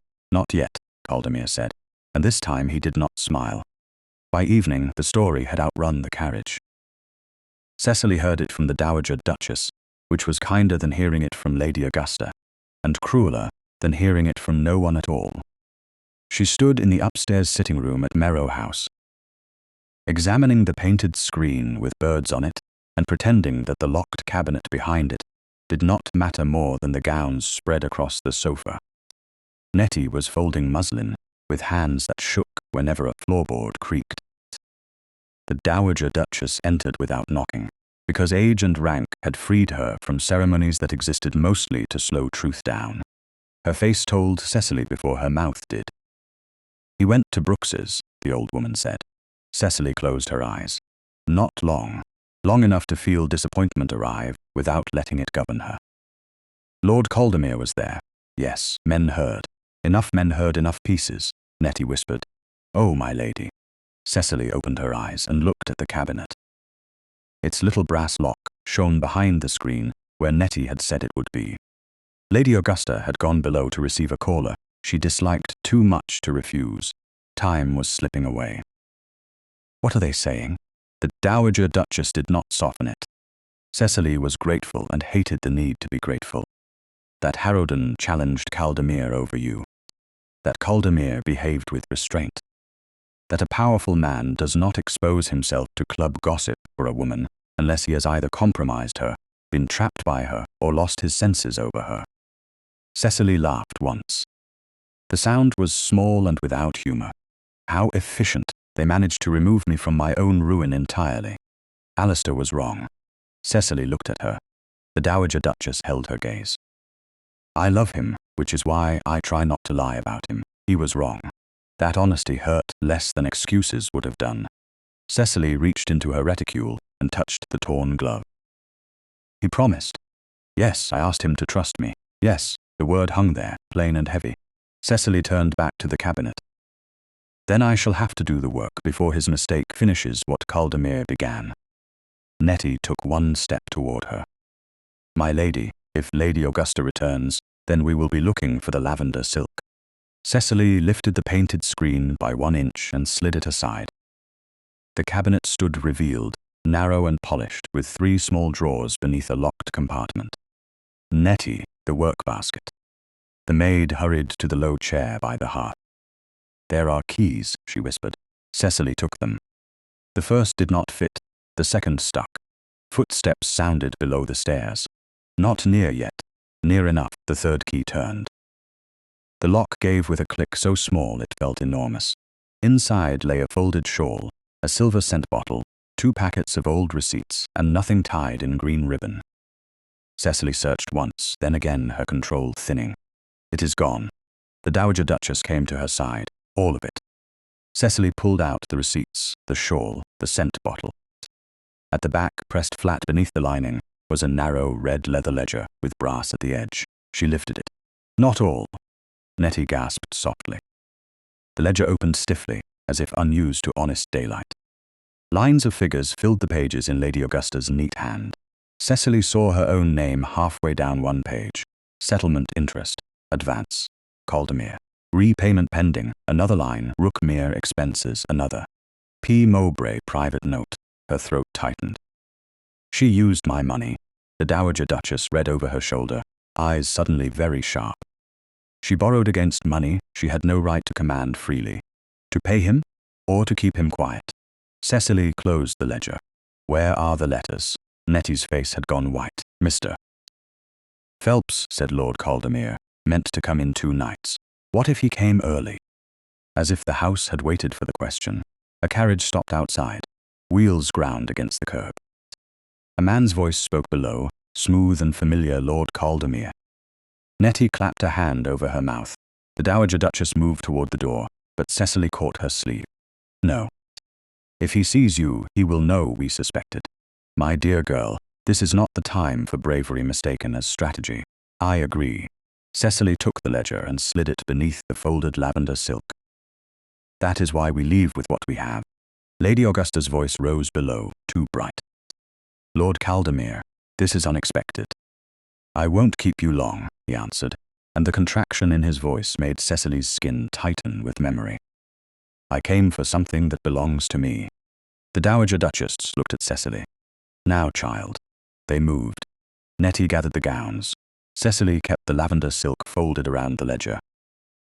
By the time they descended the back stair, Lord Caldemere was in the front hall, his hat in hand, his eyes lifting toward the landing, as if he sensed the shape of a secret leaving above him. Lady Augusta saw Cecily with the gowns and smiled too quickly. "There you are, my dear. Lord Caldemere has called." Cecily stopped on the final stair. She did not look at the man first. She looked at her guardian. "So I see," Caldemere bowed. "Lady Cecily, I had hoped for a word." "You've had many, my lord, most of them printed by other people." His smile remained. His gaze moved to the folded silk in Nettie's arms, then to Cecily's gloved hands. "Then perhaps tomorrow. Perhaps not." She walked past him with the Dowager Duchess at her side, and the ledger hidden against her heart. Outside, Harrowden's carriage was not at the door. He had obeyed that part. But his mistake had reached them anyway, and Lord Caldemere's eyes followed Cecily into the street, with the calm satisfaction of a man who had already moved the letters elsewhere. The ledger did not feel heavy until Lady Cecily Arundel carried it back through the front door of Merrow House. Hidden beneath lavender silk, it had been only proof. Pressed now against her ribs, beneath her cloak, it became history. Every neat line inside it marked some portion of her life that had been counted, borrowed against, delayed, or explained away while she sat at Lady Augusta's table, being told that gratitude was a virtue. The Dowager Duchess had urged her to go first to Harrowden House, where Alistair's solicitor could read the entries in safety. Even Nettie, pale and brave beside the carriage step, had begged her ladyship to consider waiting.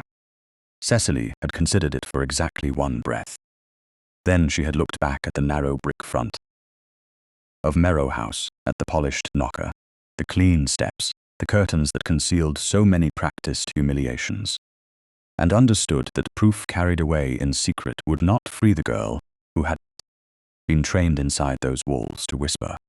"I am going in by the front door," she had said. "My lady," Nettie whispered, "Lord Caldemere is still inside.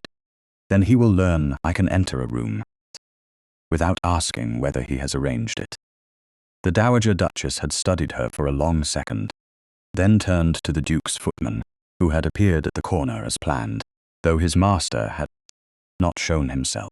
"Tell his grace to remain nearby, and not to burst through any doors until he is wanted. Use those words precisely. It will irritate him into obedience." Now Cecily stood in the hall of the house where she had once lowered her voice, before every carpeted stair, and the air itself seemed to recognize her disobedience. Barnes the butler stared at her cloak, at the Dowager Duchess behind her, at Nettie carrying gowns that no longer fooled anyone. "Lady Cecily," he said carefully. "Lady Augusta is in the small drawing room with Lord Caldemere. Then announce me." Barnes blinked. "My lady, announce me." It was the first time she had given an order in that house, without making it sound like a request. The words did not shake. That surprised her. It surprised Barnes more. He bowed and opened the drawing-room door.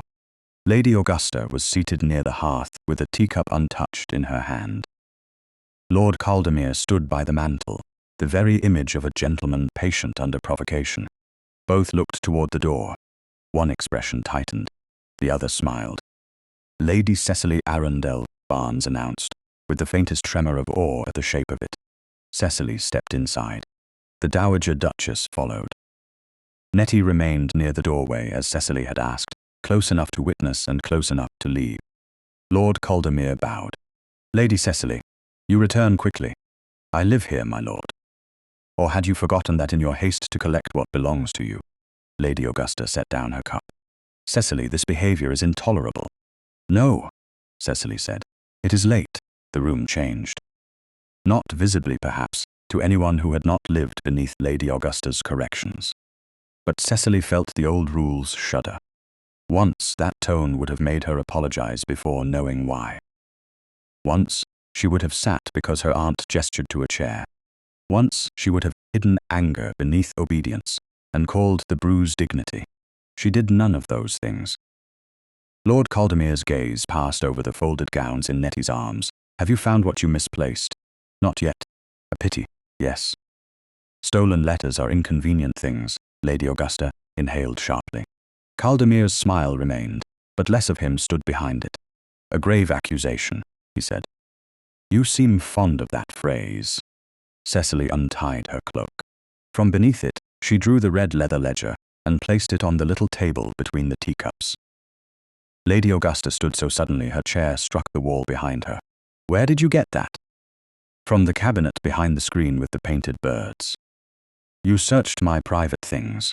I searched the house where my private letters vanished. Lady Augusta's face flushed. You ungrateful girl. The words struck an old place in Cecily. They did not take root. No, she said softly. I was grateful for years. That was the mistake. The Dowager Duchess moved to the chair near the window and sat with measured calm, her cane across her lap. She did not speak. Cecily loved her a little for that silence. It left the room to Cecily's voice. Lord Caldemere stepped away from the mantel. If that ledger concerns household business, it cannot interest you. Cecily opened it to the marked page. My name interests me. Lady Augusta reached for it, but Cecily laid one hand flat on the page. Settlement interest. Advance. Caldemere. Repayment pending. P. Mowbray private note. Shall I continue? You do not understand accounts. I understand being sold in polite installments. Lady Augusta looked toward the Dowager Duchess as if seeking outrage and finding only witness. I had obligations. The house does not maintain itself. Your father's trustees were slow, and creditors are not sentimental. I did what any guardian would do to preserve respectability. You used money tied to my future to preserve your appearance. Appearance is survival for women. Then why did mine matter so little? The question landed harder than accusation. Lady Augusta's mouth trembled, not with remorse, but with the rage of being seen plainly. Lord Caldemere intervened, voice smooth again. This is a family matter made ugly by misunderstanding. Lady Cecily, you have been overwrought for days. No one will blame you if you put down the ledger and allow wiser heads to restore order. Wiser heads locked me in a room. No one locked you anywhere. Cecily turned to him. Then how did you come to the inner door with a key? His expression cooled. I came because your aunt feared you were unwell. With a key. A gentleman does not leave a distressed lady unattended. A gentleman does not enter where he was not invited. Lady Augusta's hand went to her throat. Enough. Cecily, you will go upstairs and compose yourself. The command was so familiar that for one dizzy instant, Cecily saw herself at 17, standing in a faded muslin gown, while Lady Augusta corrected her posture, her tone, her laugh, her appetite, her grief. Compose yourself had meant disappear. Compose yourself had meant become easier to manage. Compose yourself had meant swallow the truth until no one else was troubled by it. Cecily closed the ledger. No, the word was not loud. It did not need to be. You will not send me upstairs. You will not call me unwell because I disagree. You will not spend my inheritance and name the debt protection. You will not give Lord Caldemere my silence and call it gratitude. The Dowager Duchess's eyes shone, though her face remained stern. Nitty, at the door, pressed the gowns closer to her chest. Lord Caldemere's voice lowered. Careful, Lady Cecily. I have been careful all my life. It did not save me. It only made your lies neater. He took one step toward the table. The Dowager Duchess lifted her cane by an inch. Do remember I am old, my lord, not ornamental. Caldemere stopped, smiling faintly.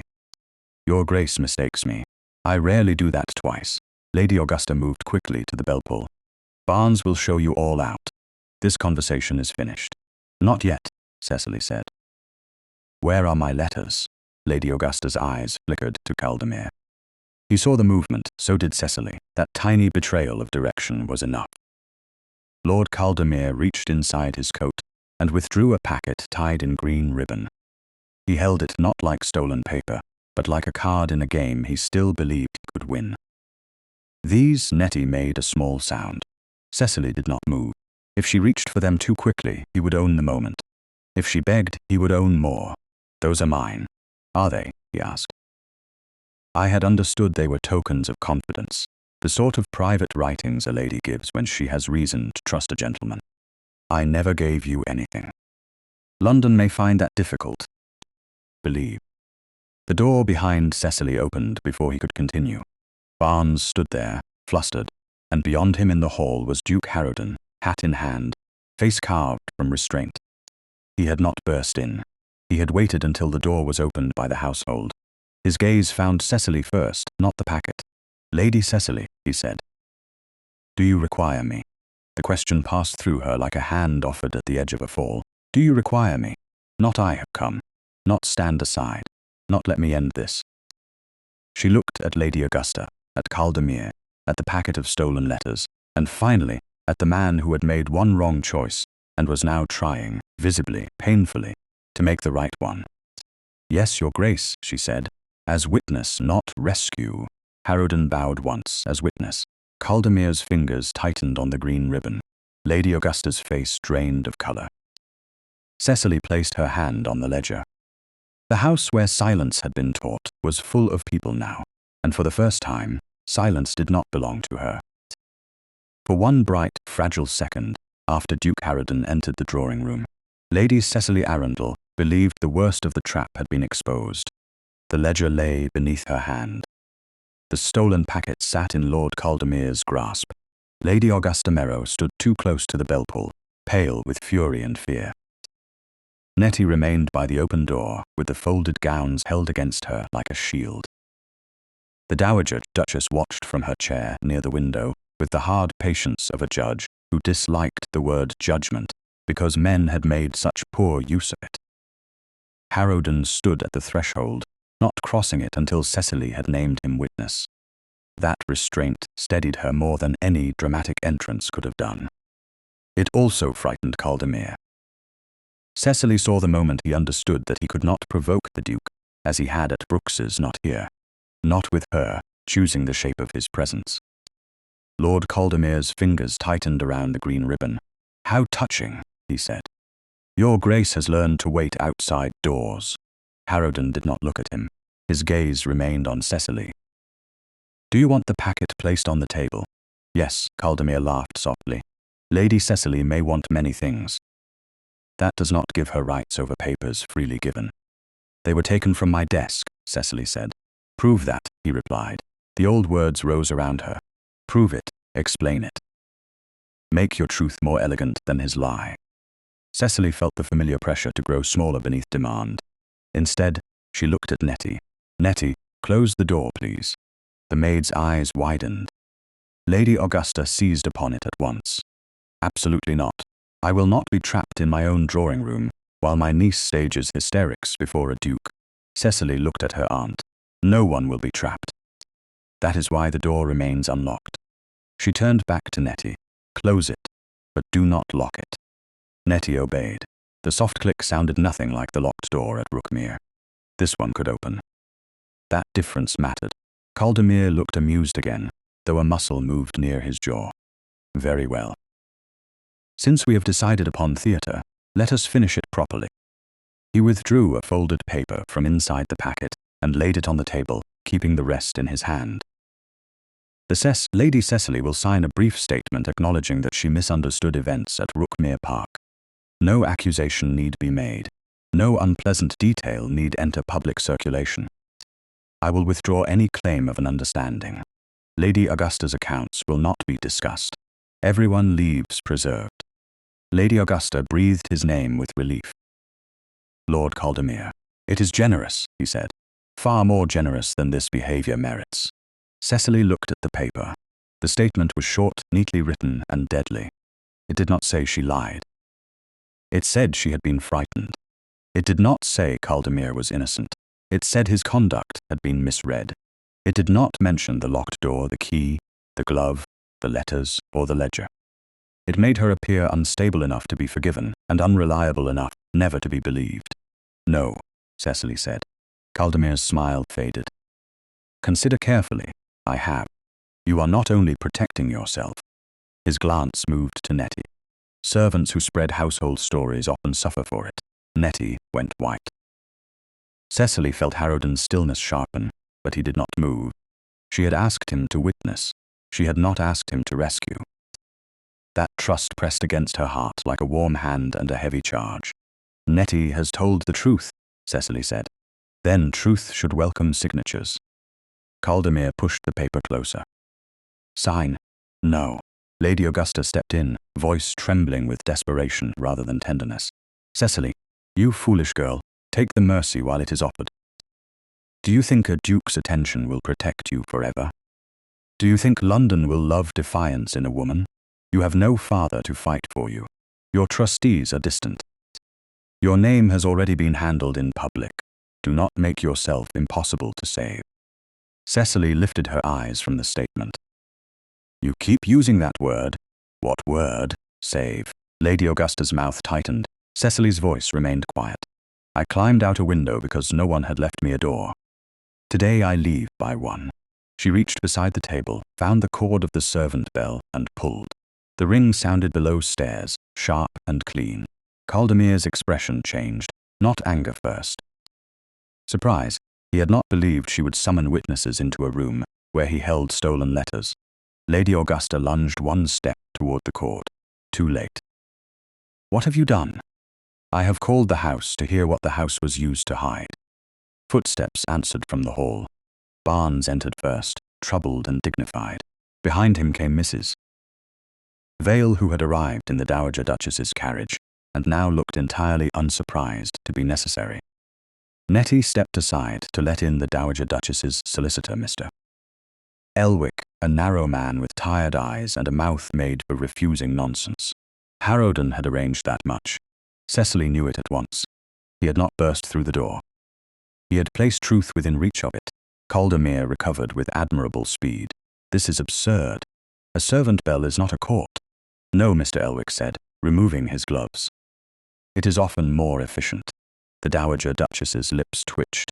Caldemere turned to Harrowden. Is this your doing? Harrowden finally looked at him. No. Lady Cecily rang the bell. And your solicitor arrived by coincidence? My solicitor values punctuality.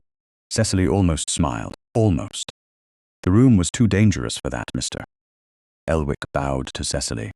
My lady, do you wish me to examine the paper Lord Caldemere has asked you to sign? Yes. Caldemere snatched it back before the solicitor could touch it. No. This has gone far enough. Then place her letters on the table, Harrowden said. The Duke's voice did not rise, yet the room seemed to step away from Caldemere. Rank had weight. This was what weight looked like when it did not need to shout. Caldemere held the packet for another second, then set it down. Cecily reached for it. He laid his hand over the ribbon first. Those letters are not your salvation. No, she said. They are mine. The simplicity of that struck harder than accusation. He removed his hand. Cecily untied the green ribbon and opened the packet. Her father's old steward, her cousin Eleanor. A note of condolence never sent, because she had not known how to make grief sound pretty. Several pages bore her signature. One showed practice marks along the bottom, where another hand had copied the slope of her name over and over, faintly, as if the writer had forgotten that paper could remember. Mr. Elwick leaned closer. There is your forgery practice. Lady Augusta sank into a chair. I did not forge anything. Who did? The Dowager Duchess asked. Lady Augusta looked at Caldemere. He did not look back. The room understood more than he wished. Caldemere lifted his chin. You are all eager to condemn me, because a frightened maid claims she saw a key, and a sentimental young lady dislikes a practical arrangement. But I have a witness who outranks every servant in this room. Cecily felt the next blow before he named it. Miss Vane, he said. A young lady of respectable family, seen by half of Almack's, will swear Lady Cecily came willingly near my corridor before dawn. She will swear Lady Cecily was not distressed. She will swear she was embarrassed only when discovered. Nettie whispered. That's not true. Truth, Caldemere said coldly, is often a matter of who is believed. Harrowden moved then, one step. Not toward Caldemere, toward Cecily. Close enough that the room could see he stood with her, far enough that no one could claim he held her up. You will not frighten her with borrowed rank.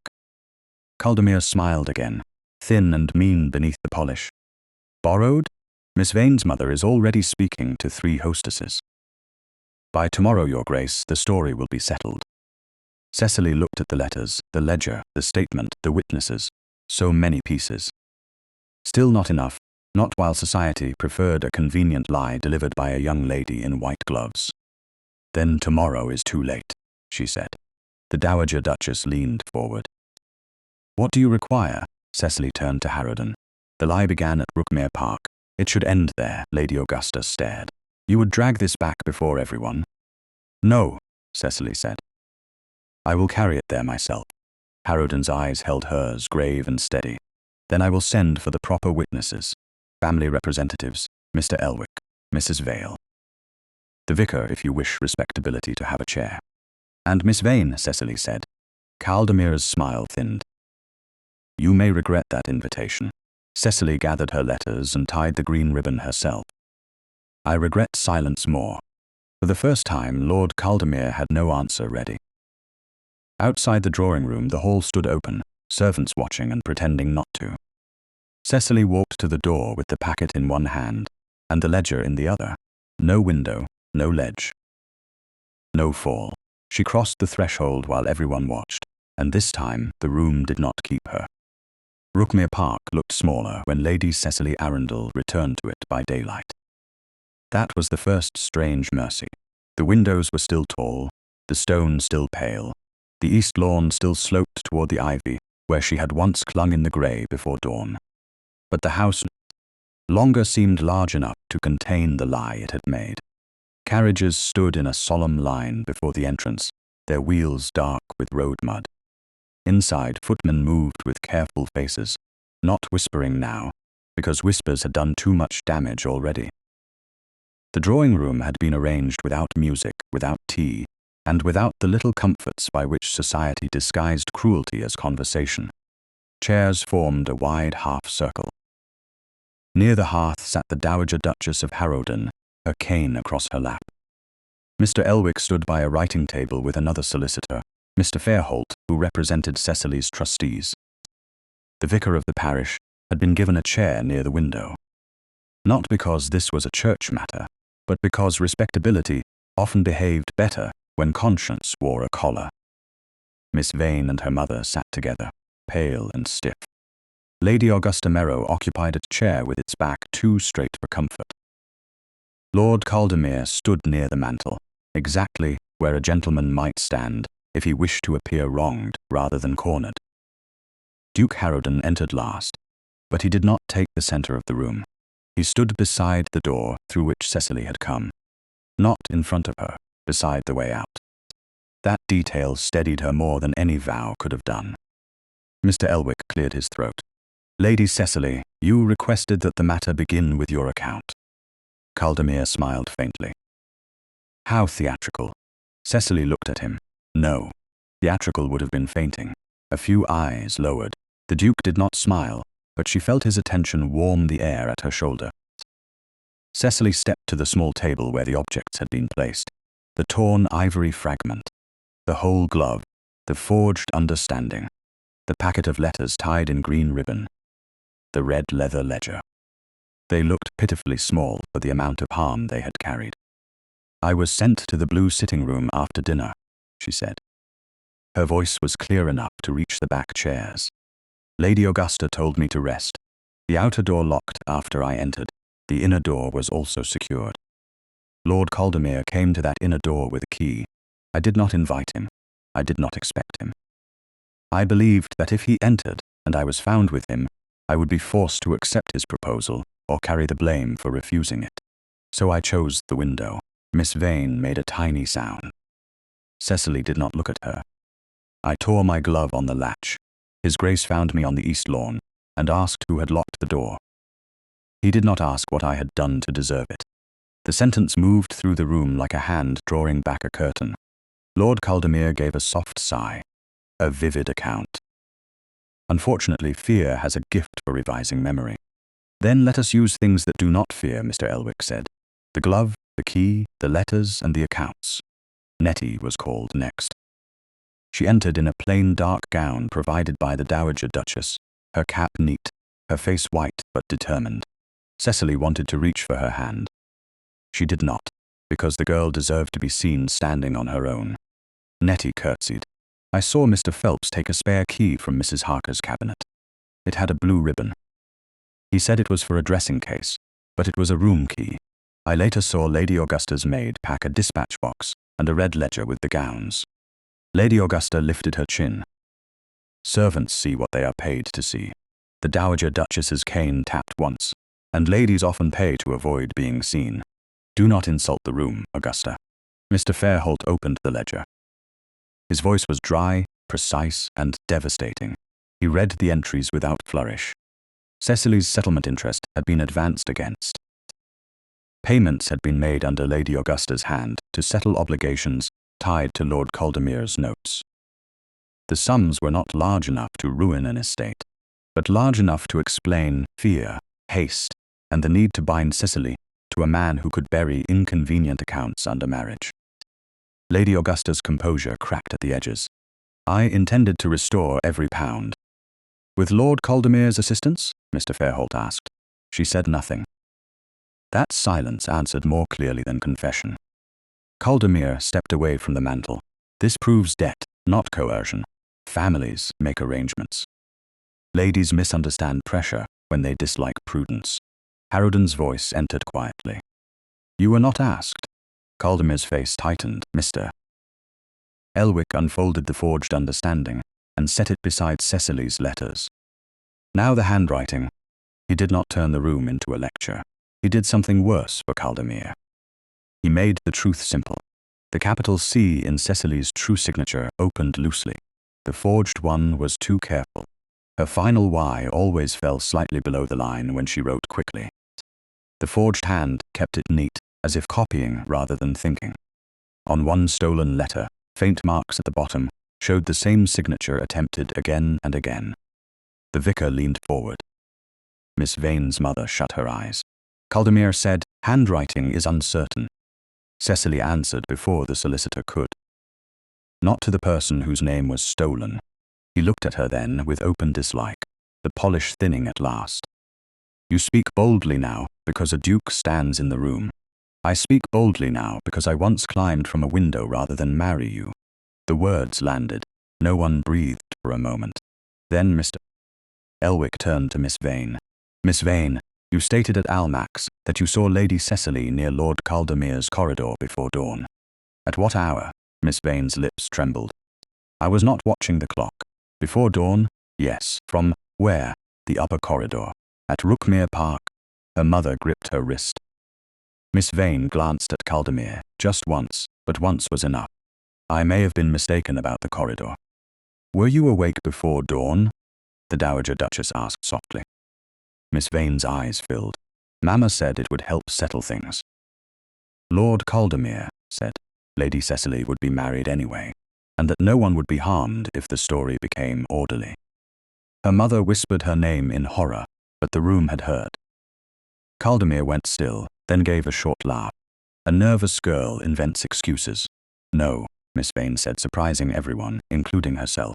You told me to say corridor. I never saw her there. The last support of the lie gave way without noise. Lady Augusta covered her face. Caldemere looked toward the door and found Harrowden there, not blocking it with violence, but making flight socially impossible. Mr. Fairholt closed the ledger. Lady Augusta Merrow will no longer exercise any authority over Lady Cecily's settlement. The trustees will take immediate control of her funds and residence arrangements. As for Lord Caldemere, Mr. Elwick and I will prepare statements concerning the forged paper and stolen correspondence. His creditors may learn that his name is less useful than they believed. That was the language of consequence in a room such as this. No chains, no spectacle, doors closing, invitations dying. Credit withdrawn, gentlemen no longer looking away. Lady Augusta rose unsteadily. Cecily, I was afraid. Cecily looked at the woman who had taught her fear and called it duty. So was I. Cecily did not add comfort. Some wounds were not invitations to tenderness. Lord Caldemere bowed with a face emptied of charm. You have made an enemy today. Harrowden took one step forward. Cecily lifted her hand, not touching him, only stopping the old instinct before it became another mistake. Then she answered Caldemere herself. No, my lord, I have stopped mistaking an enemy for a suitor. The vicar looked down. The Dowager Duchess's eyes shone. Miss Vane began to cry quietly, and no one rushed to make her tears the center of the room. When Caldemere left, no gentleman followed him. When Lady Augusta was escorted out by her own cousin, no lady rose to comfort her. Silence remained behind them, but it was no longer hungry, it was clean. Harrowden turned to Cecily only after the door closed. Lady Cecily. She faced him, exhausted past embarrassment. Your Grace. He did not kneel. He did not seize the room with a performance. He simply stood before the same witnesses who had heard her truth and offered his hand, palm open. I will not ask to cover shame you do not own. I will not ask because London requires a prettier ending to its cruelty. I ask because I have seen you frightened, furious, merciful, precise, and brave, and I have not wished to look away from any part of you. If you don't want my name, I will still stand witness for yours. If you do want it, I will spend my life remembering that you saved yourself before I was worthy of helping. Cecily felt the room blur, but she did not cry, not yet. She looked at the door. It was open. She looked at the window. It was closed but not locked. Then she looked at his hand. I will not be rescued into marriage, she said. No, his voice was low. You won't. I will be chosen. Yes. And I will choose. His hand remained steady, always. Cecily placed her gloved fingers in his. The torn ivory fragment lay on the table behind them. No longer accusation, no longer shame. Proof, witness, beginning. Then yes, she said, I choose you. The room did not erupt. It did not need to. The Dowager Duchess bowed her head. Mr. Elwick pretended to study his papers. Outside, the east lawn waited under a pale sky, and the house that had once held Cecily's fear now held the sound of her name being spoken with honor. The chapel at St. George's, Hanover Square, was full enough for honor and quiet enough for truth. 3 weeks had passed since the drawing room at Rookmere Park had heard Lady Cecily Arundel speak without lowering her eyes, and London, having discovered that cruelty could embarrass itself when contradicted by documents, witnesses, and a duke who did not blink, had performed the strange miracle of changing its tone.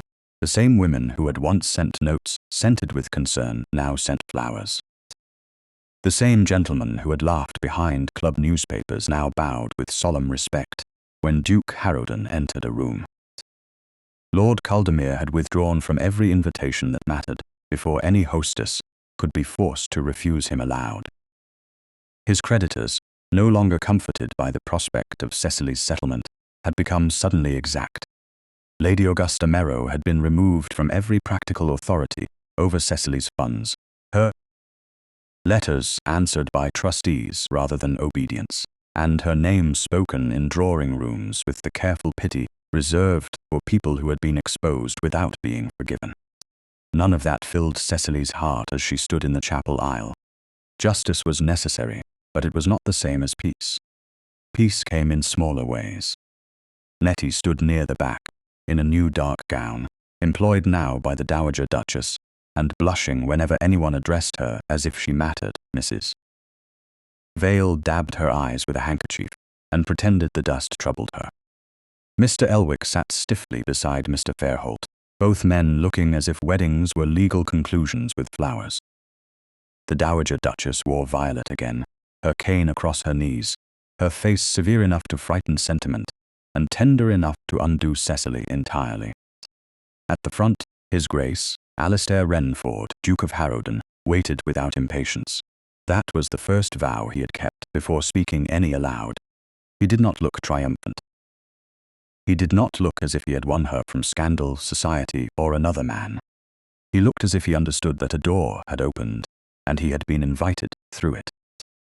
Cecily walked toward him with no father's arm beneath her hand, and no guardian's fingers at her elbow. She walked alone by choice. Each step sounded softly against the stone, a measured answer to every corridor where she had once been hurried, corrected, or steered. When she reached him, he bowed his head, not to her title, not to the watchers, but to her. Lady Cecily, he said quietly, you came. Her veil softened the world without hiding it. I said I would, I know. His voice lowered. I still needed to see you free to do otherwise. The words steadied her more than poetry could have done. The ceremony itself was simple. The vicar spoke of duty, comfort, fidelity, and solemn covenant. But Cecily heard beneath those old phrases the newer vows they had built by surviving each other honestly. He had learned not to rescue too quickly. She had learned that refusing a cage did not require refusing every offered hand. When he placed the ring upon her finger, his hand did not close over hers until she turned her palm slightly and allowed it. A private question, a private answer. The chapel did not see the whole of it, but Cecily did. Afterward, outside beneath a pale morning sky, London stood with softened faces and polished repentance.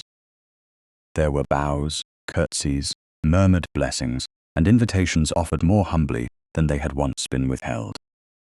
Cecily accepted some and let others pass, like carriages on a street she no longer needed to cross. Miss Vane approached with her mother a few yards behind her, looking younger without the armor of borrowed malice. "Your Grace," she said, then flushed at the new title. "I wanted to say again that I'm sorry." Cecily looked at the girl, at the trembling mouth, at the fear of being unforgivable. "Do not let anyone purchase your voice again," she said. Miss Vane's eyes filled. "I won't." Then begin there. No embrace was needed. No sentimental absolution was performed for an audience. Cecily moved on, and Harrowden, who had heard every word, offered her his arm only after she had finished. "That was kinder than I expected," he said. It was less kind than she hoped. A fair balance. "Marriage has made you philosophical very quickly, Your Grace." His eyes warmed. "Marriage to you seems likely to improve several neglected parts." "Of my character only neglected? Badly mismanaged, perhaps." She laughed then, softly, and the sound startled her by how easily it came. Later that afternoon, Larkmoor Hall rose before them in Surrey, pale stone, and broad windows set above lawns silvered by winter light.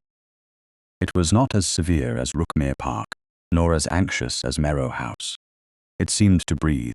The household waited in the entrance hall, from the housekeeper to the youngest scullery maid, all lined with the formal hope of people meeting a new duchess and measuring what kind of mistress she would be.